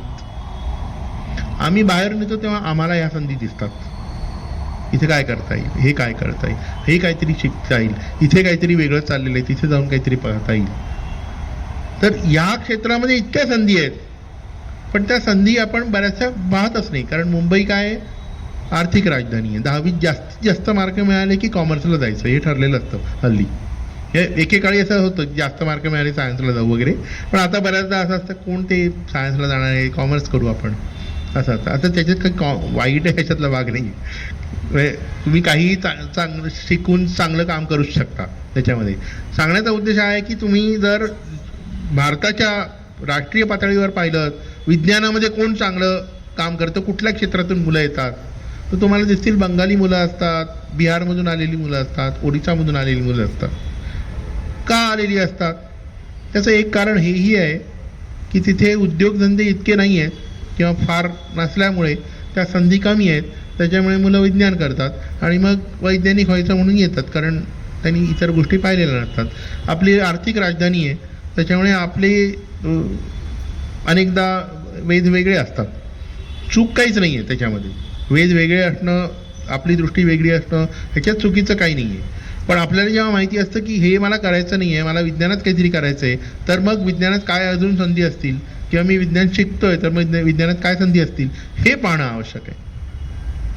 आणि असे छोटे प्रयोगशील उपग्रह लोकांनी बनवलेले आहेत आणि विद्यार्थ्यांनी, तरुण लोकांनी बनवण्यासाठी असे उपग्रह पाठवलेले आहेत. आणि किती पाठवले आहेत ही पूर्ण लिस्ट आहे इकडे. आत्तापर्यंत किती विद्यापीठातल्या लोकांनी, किती विद्यापीठातल्या मुलांनी, किती शाळांच्या मुलांनी उपग्रह पाठवलेत बनवून. कर्नाटक, आंध्रमधील 7 इंजिनिअरिंग कॉलेजेसमधल्या मुलांनी बनवलं आहे. SRM विद्यापीठाने बनवलेलं आहे. IIT कानपूरने बनवलेलं आहे. सत्यभामा विद्यापीठ ऐकलं होतं कधी नाव? बनवलेलं आहे त्यांनी उपग्रह. अंतराळात गेला आहे त्यांचा उपग्रह. आणि आपल्याला वाटतं की आमच्याकडचं हे इंजिनिअरिंग कॉलेज बेस्ट आहे. हां. आणि कॉलेज ऑफ इंजिनिअरिंग पुणे बनवलेलं आहे. IIT मुंबईने आहे. PES विद्यापीठ बेंगलोर, नुरुल इस्लाम विद्यापीठ तामिळनाडू, JIT पेरुंबदूर, रायसोनी अभियांत्रिक महाविद्यालय म्हणजे इंजिनिअरिंग कॉलेज नागपूरचं, SSIT कोइंबतूरचं, स्पेस किड्स इंडिया मगाशी सांगितलं 750 मुलींनी जे उपकरणं बनवली आहेत ती त्यांनी पाठवली. IISTच्या विद्यार्थ्यांनी असे आत्तापर्यंत इतक्या लोकांनी उपग्रह बनवून पाठवलेले आहेत. आणि इस्रोने पाठवलेत उपग्रह. ज्यामुळे इस्रो म्हणते की आम्ही एवढे उपग्रह पाठवतो, एकाच वेळेला 50 उपग्रह पाठवलं, 60 उपग्रह पाठवतो. त्यातले असे उपग्रह भारतासारख्याच इतर अनेक देशांमधल्या विद्यापीठांचे असतात ते छोटे उपग्रह. आणि हे काम छोट्या छोट्या जागांवर, म्हणजे मुंबई इतके मोठी शहरं नाही आहेत अशा ठिकाणाहून. तुम्हाला दिल्लीचं नाव नाही दिसणार तिकडे. कानपूरचं नाव आहे, कानपूर IITचं नाव आहे. पण अनेक ठिकाणाहून ही कामं सुरू आहेत. बरं, हे कुठून मिळते ही माहिती? इस्रोच्या वेबसाईटवरून मिळते ही माहिती. इस्रोच्या वेबसाईटवरती माहिती आहे. तुम्हाला उपग्रह बनवून पाठवायचं असेल तर काय करायला लागेल, पण आपण पाहत नाही. ज्या वेळेला असं हे सांगितलं जातं ना की ऑनलाईन लेक्चर आहे, ऑनलाईन लेक्चरमध्ये ते ऑनलाईन लेक्चर, आता हे ऑनलाईन लेक्चर असणार आहे, तर अनेक सुरुवातीला असा प्रश्न असायचा, पॅन्डेमिकमध्ये सगळ्यांना सवय झाली की ऑनलाईन लेक्चर मी दिलं आणि ते यूट्यूबवर टाकलं तर मग लेक्चरला कोण येणार माझ्या, असा प्रश्न असतो अनेकदा. तर मी असं म्हणतो काही काळजी करू नका, कोणी पॉवर पॉईंट मागितला घेऊन टाका, काही प्रॉब्लेम नाही आहे. कारण मला माहिती आहे की मी जे काय सांगतो त्याच्या 1000 पट जास्त यूट्यूबवर आहे. पण म्हणून किती जण शिकतात प्रश्न हा आहे.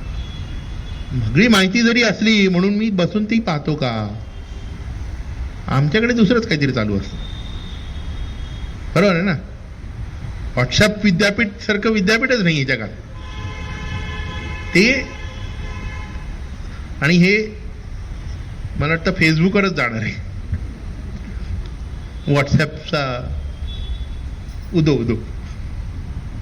नाविक सिस्टीम म्हणजे GPS आपल्याकडे आहे, तर भारताने आपली स्वतःची GPS बनवायची की नाही? हे कोणी म्हणेल काय गरज आहे, कोणी म्हणेल का असू नये. फरक कुठे पडतो? फरक इथे पडतो की समजा युद्ध झालं काही कारणाने, कोणाबरोबर तरी झालं, त्यावेळेला आपण सैनिक आहेत, त्यांच्या हातामध्ये GPS यंत्र असणार आहे आणि ती GPS चुकीची दिली माहिती, तर काय कराल तुम्ही? मग आपली पण असायला पाहिजे की नाही GPS सिस्टीम? ठीक आहे, सैनिकांसाठी असली म्हणून सैनिकांसाठी जर माहिती वापरता येते तर तीच माहिती आपण बाकीच्या लोकांना का देऊ नये? उपग्रह देणार आहे ना माहिती. तुम्ही कुठे आहात हीच माहिती द्यायची आहे खरी. आणि समजा युद्ध काळामध्ये ती माहिती बदलायची आहे तर आम्ही ठरवू ना काय कुठे बदलायची ती माहिती. म्हणजे हा एक त्याच्यामध्ये भाग असतो, विचार असतो. आपण काय म्हणतोय, साराबाईंचं दृष्टी पाहिली आपण, लोकांना फायदा झाला पाहिजे. ते फायदे झाल्यानंतर पुढे आता लोकांना टीव्हीचे बघायला मिळतं, बरेच काही गोष्टी बघायला मिळतात. कंट्री वाईड क्लासरूम तुमच्यापैकी काही लोकांनी ऐकलं असेल, म्हणजे पूर्वी आम्ही शाळेत असताना कंट्री वाईड क्लासरूम असायचो. तर हा प्रयोग 1988 नंतर सुरू झाला. म्हणजे राजीव गांधी पंतप्रधान झाल्यानंतर तो सुरू झाला हा कार्यक्रम. तर कंट्री वाईड क्लासरूम हा कार्यक्रम काय होता, तर सॅटेलाईटमधून ठराविक विद्यापीठांमध्ये त्यांनी ती केंद्र निर्माण केली होती, EMRC केंद्र त्याला म्हणायचे. आणि मग त्यांनी ते कार्यक्रम तयार करायचे आणि सॅटेलाईटमधून सर्व लोकांना टीव्हीवर पाहता यायचे, घर बसल्या शिकायचे. म्हणजे आज गरज नाही, आज आता आपल्याकडे इतर अनेक मार्ग आहेत, पण एक काळ असा होता की त्याची गरज होती. आणि मग असे अनेक छान छान कार्यक्रम झाले. आजही ती चॅनल्स आहेत. तुमचा केबलवाला तुम्हाला देतो का, विचारा. व्यास चॅनल ऐकलंय कोणी? व्यास चॅनल ऐकलंय का? CEC व्यास चॅनल फुकट आहे, सरकारच्या माहितीप्रमाणे. UGCचं आहे, युनिव्हर्सिटी ग्रँट्स कमिशनचं आहे चॅनल. चांगले कार्यक्रम होतात त्याच्यावरती. मागा केबलवाल्याकडे, मला पाहिजे हा. हे आता मला वाटतं केबलचाही जमाना गेला, त्याच्यामुळे तरी असेल लोकांकडे, पहा ते चॅनल. तर हे सगळे उपग्रह असे भूस्थिर किंवा ध्रुवीय कक्षेत फिरत नसतात, असे वेगवेगळ्या कक्षांमध्ये फिरतात. आणि आता म्हणजे अजून एक 5 मिनिटात आपण पूर्ण करणार आहोत. उपग्रहचं काम संपलं, 10 वर्ष झाली, 12 वर्ष झाली, काम संपलं. आता काय करायचं, तर ते उपग्रहाची विल्हेवाट लावायला पाहिजे ना, नाही तर तो काय कचरा म्हणून फिरतच राहणार आहे. पण ते दुसऱ्याला अडथळा नको, तर दुसऱ्याला अडथळा नको म्हणून मग उपग्रहाला काय केलं जातं, हे साधारण 300 किलोमीटर अजून थोडंसं लांब नेऊन तो तिथेच राहणार आहे. कारण 36,000 किलोमीटरवरून तुम्हाला तो अंतर म्हणजे वातावरणात आणून तो नष्ट नाही करता येणार आहे. जवळचे उपग्रह असतात ते तसे नष्ट करता येतात, पण जे 36,000 किलोमीटर अंतरावर गेलेले उपग्रह आहे त्याला जवळ आणून नष्ट नाही करता येणार, त्याला अजून थोडंसं दूर ढकललं जातं. आणि मग तो त्याला म्हणजे सॅटेलाइट ग्रेव्हयार्ड म्हणतात. तर वैज्ञानिक प्रयोगांसाठी इस्रोने काय काय केलेलं आहे, कारण आपण ज्या वेळेला कुठल्याही ग्रहांची माहिती, इतरांची माहिती म्हणतो, पहिलं काय बघतो, शाळेची मुलं प्रोजेक्ट करताना, तर नासाच्या साईटवर काय बघूया, इस्रोच्या साईटवर काय बघूया. हे होतं का, मला युरेनसबद्दल माहिती पाहिजे, मला नेपच्यूनबद्दल माहिती पाहिजे, इस्रोच्या साईटवर काय दिसतंय का. इस्रोच्या साईटवर सध्या काही दिसत नाही. साहजिकच आहे, मुलांना असं वाटतं की नासा बरंच काही करते, कारण खरंच करते. पण हेही अनेकदा माहीत नसतं की नासापेक्षा जास्त ESA करते. विज्ञानाचं काम, तुम्हाला वैज्ञानिक माहिती जर पाहिजे असेल तर युरोपियन स्पेस एजन्सीच्या साईटवर जाऊन बघा, जास्त माहिती मिळेल तुम्हाला. कारण त्यांचे जे मिशन्स आहेत अनेक युरोपीय देशांनी एकत्र येऊन बनवलेले, ते खूप चांगले आहेत मिशन. त्यांनी बरंचसं विज्ञानाचं काम त्याच्यावर केलेलं आहे. तर आपण काय केलं आहे, तर हे एवढं काम केलेलं आहे आत्तापर्यंत. ॲस्ट्रोसॅट पाठवला, जो वैज्ञानिकांनी बनवला होता, म्हणजे कॉलेजमधल्या मुलांनी बनवलेले सोडून द्या, पण ॲस्ट्रोसॅट जो बनवला तो वैज्ञानिकांनी बनवलेला प्रोजेक्ट होता. त्याच्यामध्ये वेगवेगळी उपकरणं टाकून निरीक्षणं केली गेली आणि वेगवेगळ्या तरंगलांबीमध्ये ती निरीक्षणं केली गेली. आणि अजूनही आहे ते, म्हणजे तो फिरतोय, त्याचा डेटा मिळतो आणि त्याच्यावरती त्याचं ॲनालिसिस करून लोक अभ्यास करत आहेत. होतं आहे काय की तो अभ्यास करून मग त्याचं पुढे काय झालं, त्याचे रिसर्च पेपर आहेत, पण त्याची कोणी छान चित्र बनवली नाही, त्याचे कोणी छान म्हणजे असं ते पॉप्युलर केलं नाही. आणि म्हणून आपल्याला असं वाटत असतं की नाही, भारतात काही होत नाही आहे याच्या बाबतीत.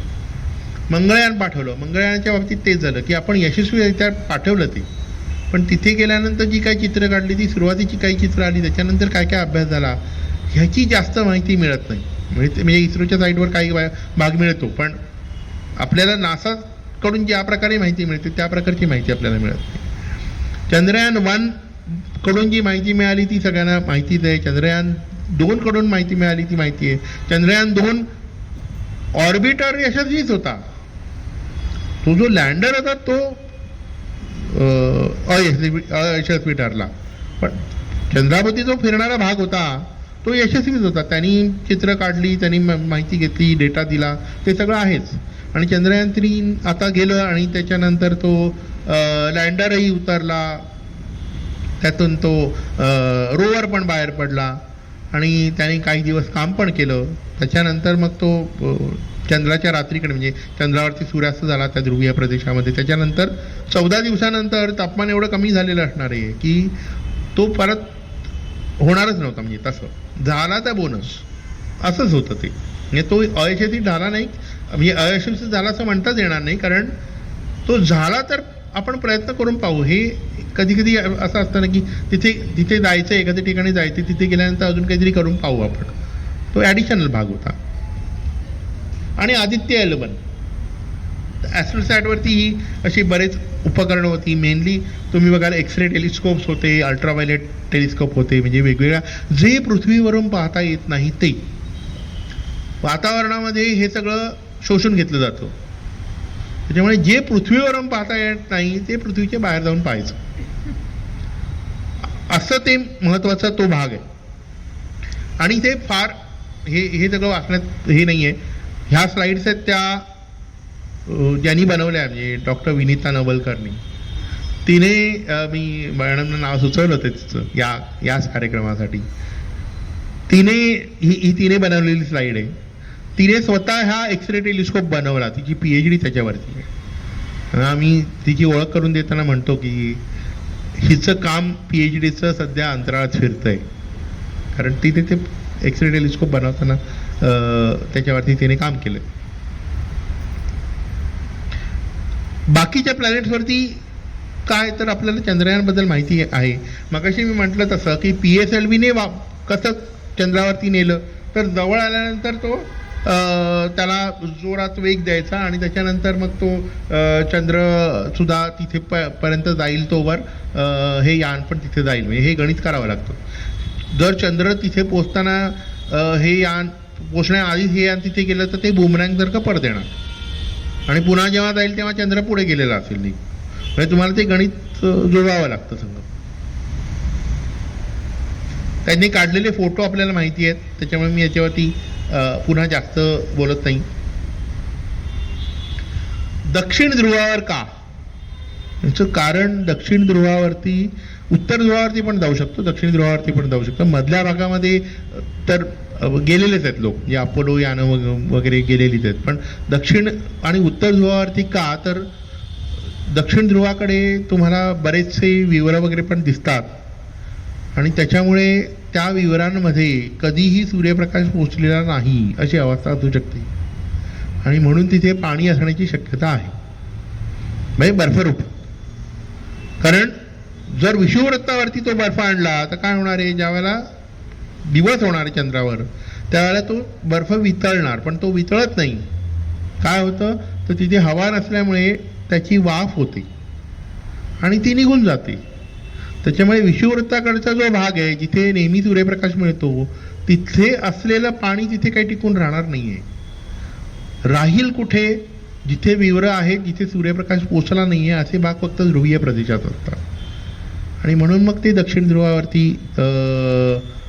आता जो सगळेजण दक्षिण ध्रुवावरती जाण्याचा प्रयत्न करतात ते त्यासाठी. आणि त्याच्यामध्ये आपण फार उत्तमरित्या काम केलेलं आहे. ते चंद्रयान-1 मधून जो प्रोब आदळला ती जागा आणि ते त्याच्यानंतर चंद्रयान-2 आणि 3ने फोटो काढलेले आहेत त्याचे रिझल्ट्स आहेत. म्हणजे तुम्हाला काय काय दिसतं तर blue shaded period denote times when no active regions are present on the solar disc. म्हणजे चंद्रावर जाऊन तुम्ही सूर्याचा पण अभ्यास करू शकताय त्याच्यामध्ये. आणि मग चंद्रयान-3 कसं गेलं तर ते जे 2 फेल का गेलं ह्याचं एक महत्त्वाचं कारण असं होतं की ज्या वेळेला ते रॉकेट पाठवलं गेलं त्यावेळेला त्या रॉकेट म्हणजे ते जे थ्रस्टर्स होते ते आवश्यकतेपेक्षा जास्त प्रमाणात त्यांनी बल दिलं आणि त्याच्यामुळे त्याचा अँगल वाढला. अँगल वाढल्यामुळे त्याची रेंज बदलली आणि मग ते जिथे येऊन थांबायला पाहिजे होतं तिकडे थांबलं नाही, जास्त वेगाने गेलं आणि जास्त वेगाने गेल्यामुळे ते आदळलं. म्हणजे चंद्रयान 2 अयशस्वी का ठरलं हे ह्याचं गणित नंतर केलं गेलं आणि त्याच्यावर काम करून चंद्रयान 3 पाठवलं. हे यशस्वी इस्रोचे पुढचे प्रोजेक्ट यशस्वी होण्याचं कारणच ही आहेत. म्हणजे अर्थात हे अनेक देशांमध्ये होत असेल, पण इस्रोने ज्या प्रकारे ती प्रगती केलेली आहे त्याचं कारणच ती आहेत की आधी जे काही अपयश आलं ते अपयश बघायचं, काय चुकलं हे बघायचं, प्रत्येक गोष्टीचा ॲनालिसिस करायचा आणि मग ती गोष्ट दुरुस्त करायची. ती चूक पुन्हा नाही झाली पाहिजे. नवीन चूक होऊ शकते पण ती चूक परत नाही झाली पाहिजे आणि असंच झालंय प्रत्येक वेळेला. ती चूक पुन्हा झाली नाहीये. हे ते चंद्रयान 3चं मॉडेल आहे. लँडिंग साईट आहे जिथे दक्षिण ध्रुवाच्या जवळ की इथे तो रोवर बाहेर पडला, लँडर होता आणि त्यांनी काही रिझल्ट दिलेत. म्हणजे वेगवेगळ्या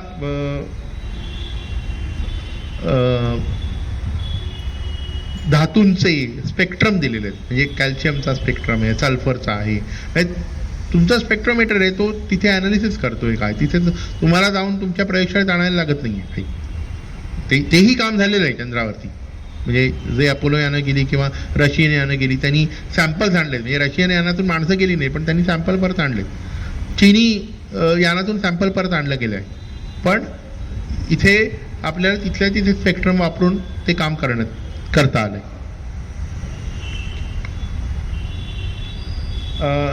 हे सुद्धा असं म्हणजे चंद्राच्या पृष्ठभागाच्या खाली खणत गेल्यानंतर काय तापमान असेल तर वरचं तापमान बघा साधारणपणे 10 डिग्री वगैरे आहे आणि तुम्ही फक्त 2 सेंटीमीटर खाली गेलात, ओके, तर नाही म्हणजे वरचं तापमान साधारण 60 डिग्री वगैरे आणि 2 सेंटीमीटर खाली गेलात तर ते साधारण 40 डिग्रीवर येतं आहे.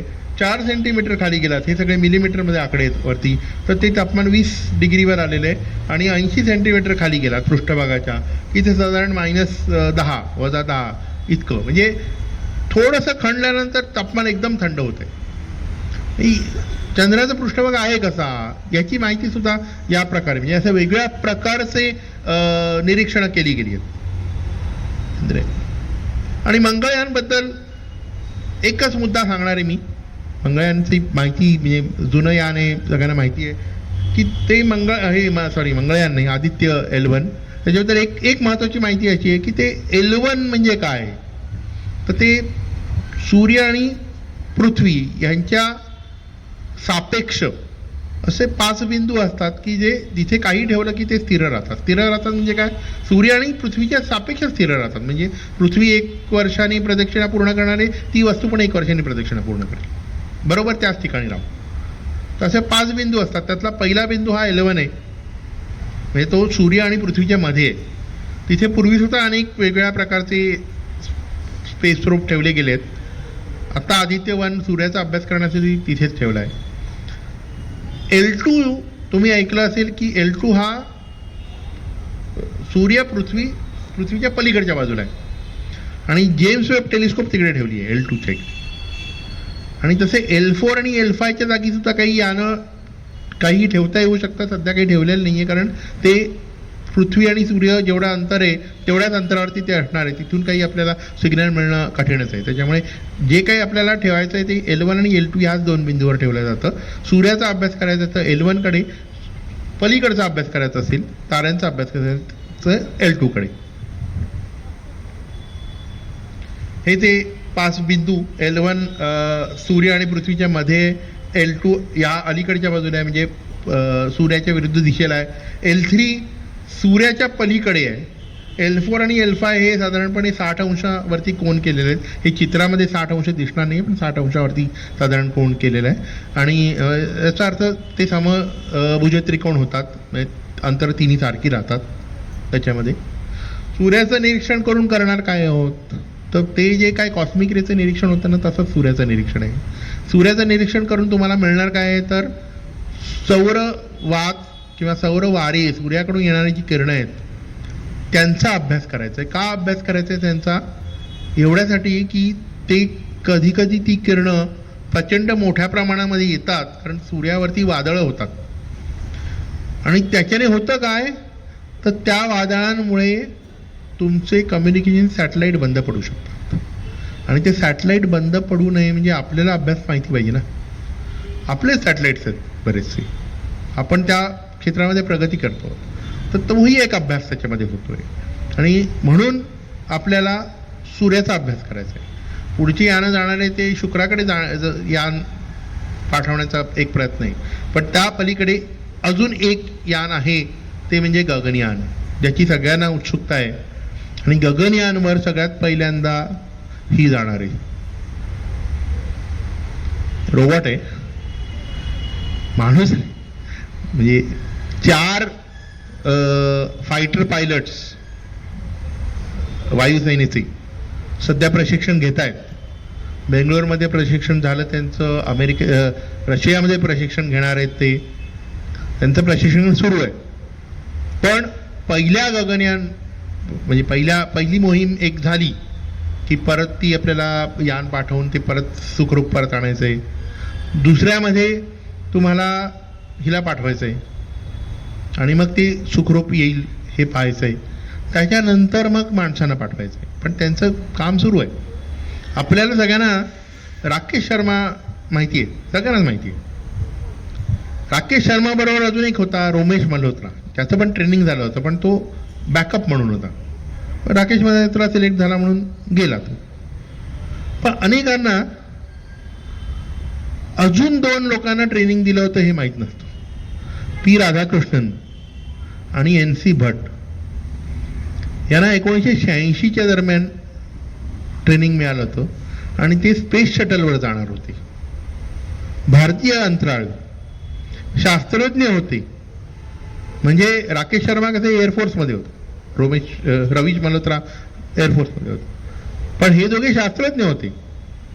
त्यांना पाठवणार होते, कारण स्पेस शटलमध्ये ज्यावेळेला तुम्हाला प्रयोग करायचा असतो त्यावेळेला तो प्रयोग करणारा माणूस पण म्हणजे तो वैज्ञानिक, अर्थात त्याला ते सगळं ट्रेनिंग घ्यावं लागतं. कारण तुम्ही पृथ्वीच्या बाहेर वातावरण म्हणजे पृथ्वीच्या बाहेर गेल्यानंतर तुमच्यावरती पृथ्वीभोवती फिरत असताना गुरुत्वाकर्षण काम करत नाही, त्याचे अनेक परिणाम होत असतात. साधी गोष्ट आहे. गुरुत्वाकर्षण असल्यामुळे डोक्याला रक्त पोहोचवण्यासाठी हृदयाला खूप काम करावं लागतं.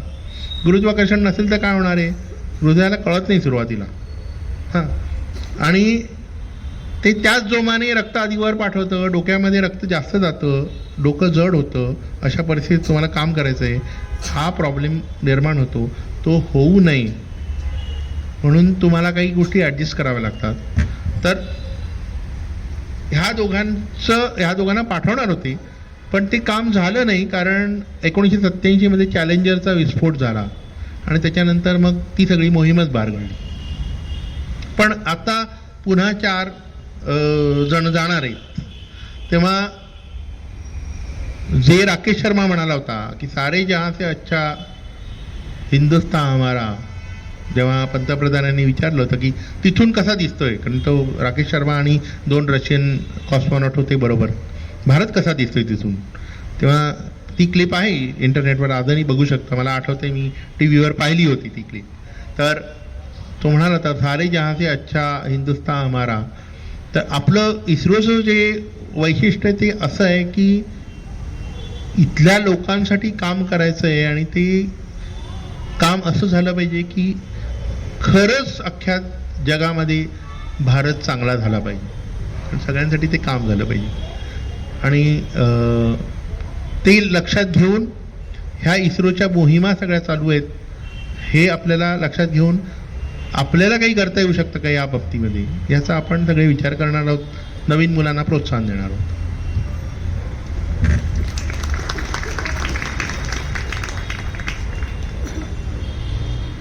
धन्यवाद महेश शेट्टी सर. आज आपल्याला एखाद्या लेमॅनला इस्रोची गरुड झेप या विषयाच्या निमित्ताने अंतराळयानामध्ये सफर घडवून आणण्याचं एक मोठं काम त्यांनी केलं आहे. त्याबद्दल सगळ्या श्रोतृवर्गापासून आणि सगळ्या आपल्या विद्यार्थी मैत्रिणींपासून सगळ्यांचं आपण त्यांचे आभार मानूयात. पुन्हा एकदा धन्यवाद. तुम्ही आम्हाला इतक्या सोप्या शब्दामध्ये इस्रोची गरुड झेप समजावून सांगितल्याबद्दल मनपूर्वक धन्यवाद. आणि आता मी शेट्टी सर यांचा सत्कार करण्याची श्रीयुत मिलिंद बेडेकर यांना विनंती करते.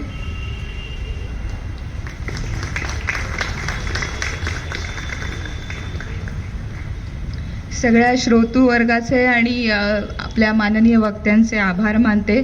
आणि आजच्या कार्यक्रमाची विषयाला अनुसरून जी तुमची उत्कंठा होती ती उत्कंठा ही उद्या चौथ्या दिवशी अशीच असावी आणि अशीच उपस्थिती आणि प्रतिसाद तुमचा मिळो या व्याख्यानमालेला अशी मी विनंती करते. आणि उद्या 29 नोव्हेंबर बुधवारी रवींद्र प्रतिभेचे कोवळे किरण या विषयावर वक्त्या डॉक्टर वंदना बोकील कुलकर्णी संवाद साधणार आहेत आपल्याशी. तर आपण नक्की उपलब्ध राहावं वेळात वेळ काढून अशी पुन्हा एकदा विनंती करते आणि या कार्यक्रमाचा समारोप झालाय असं जाहीर करते.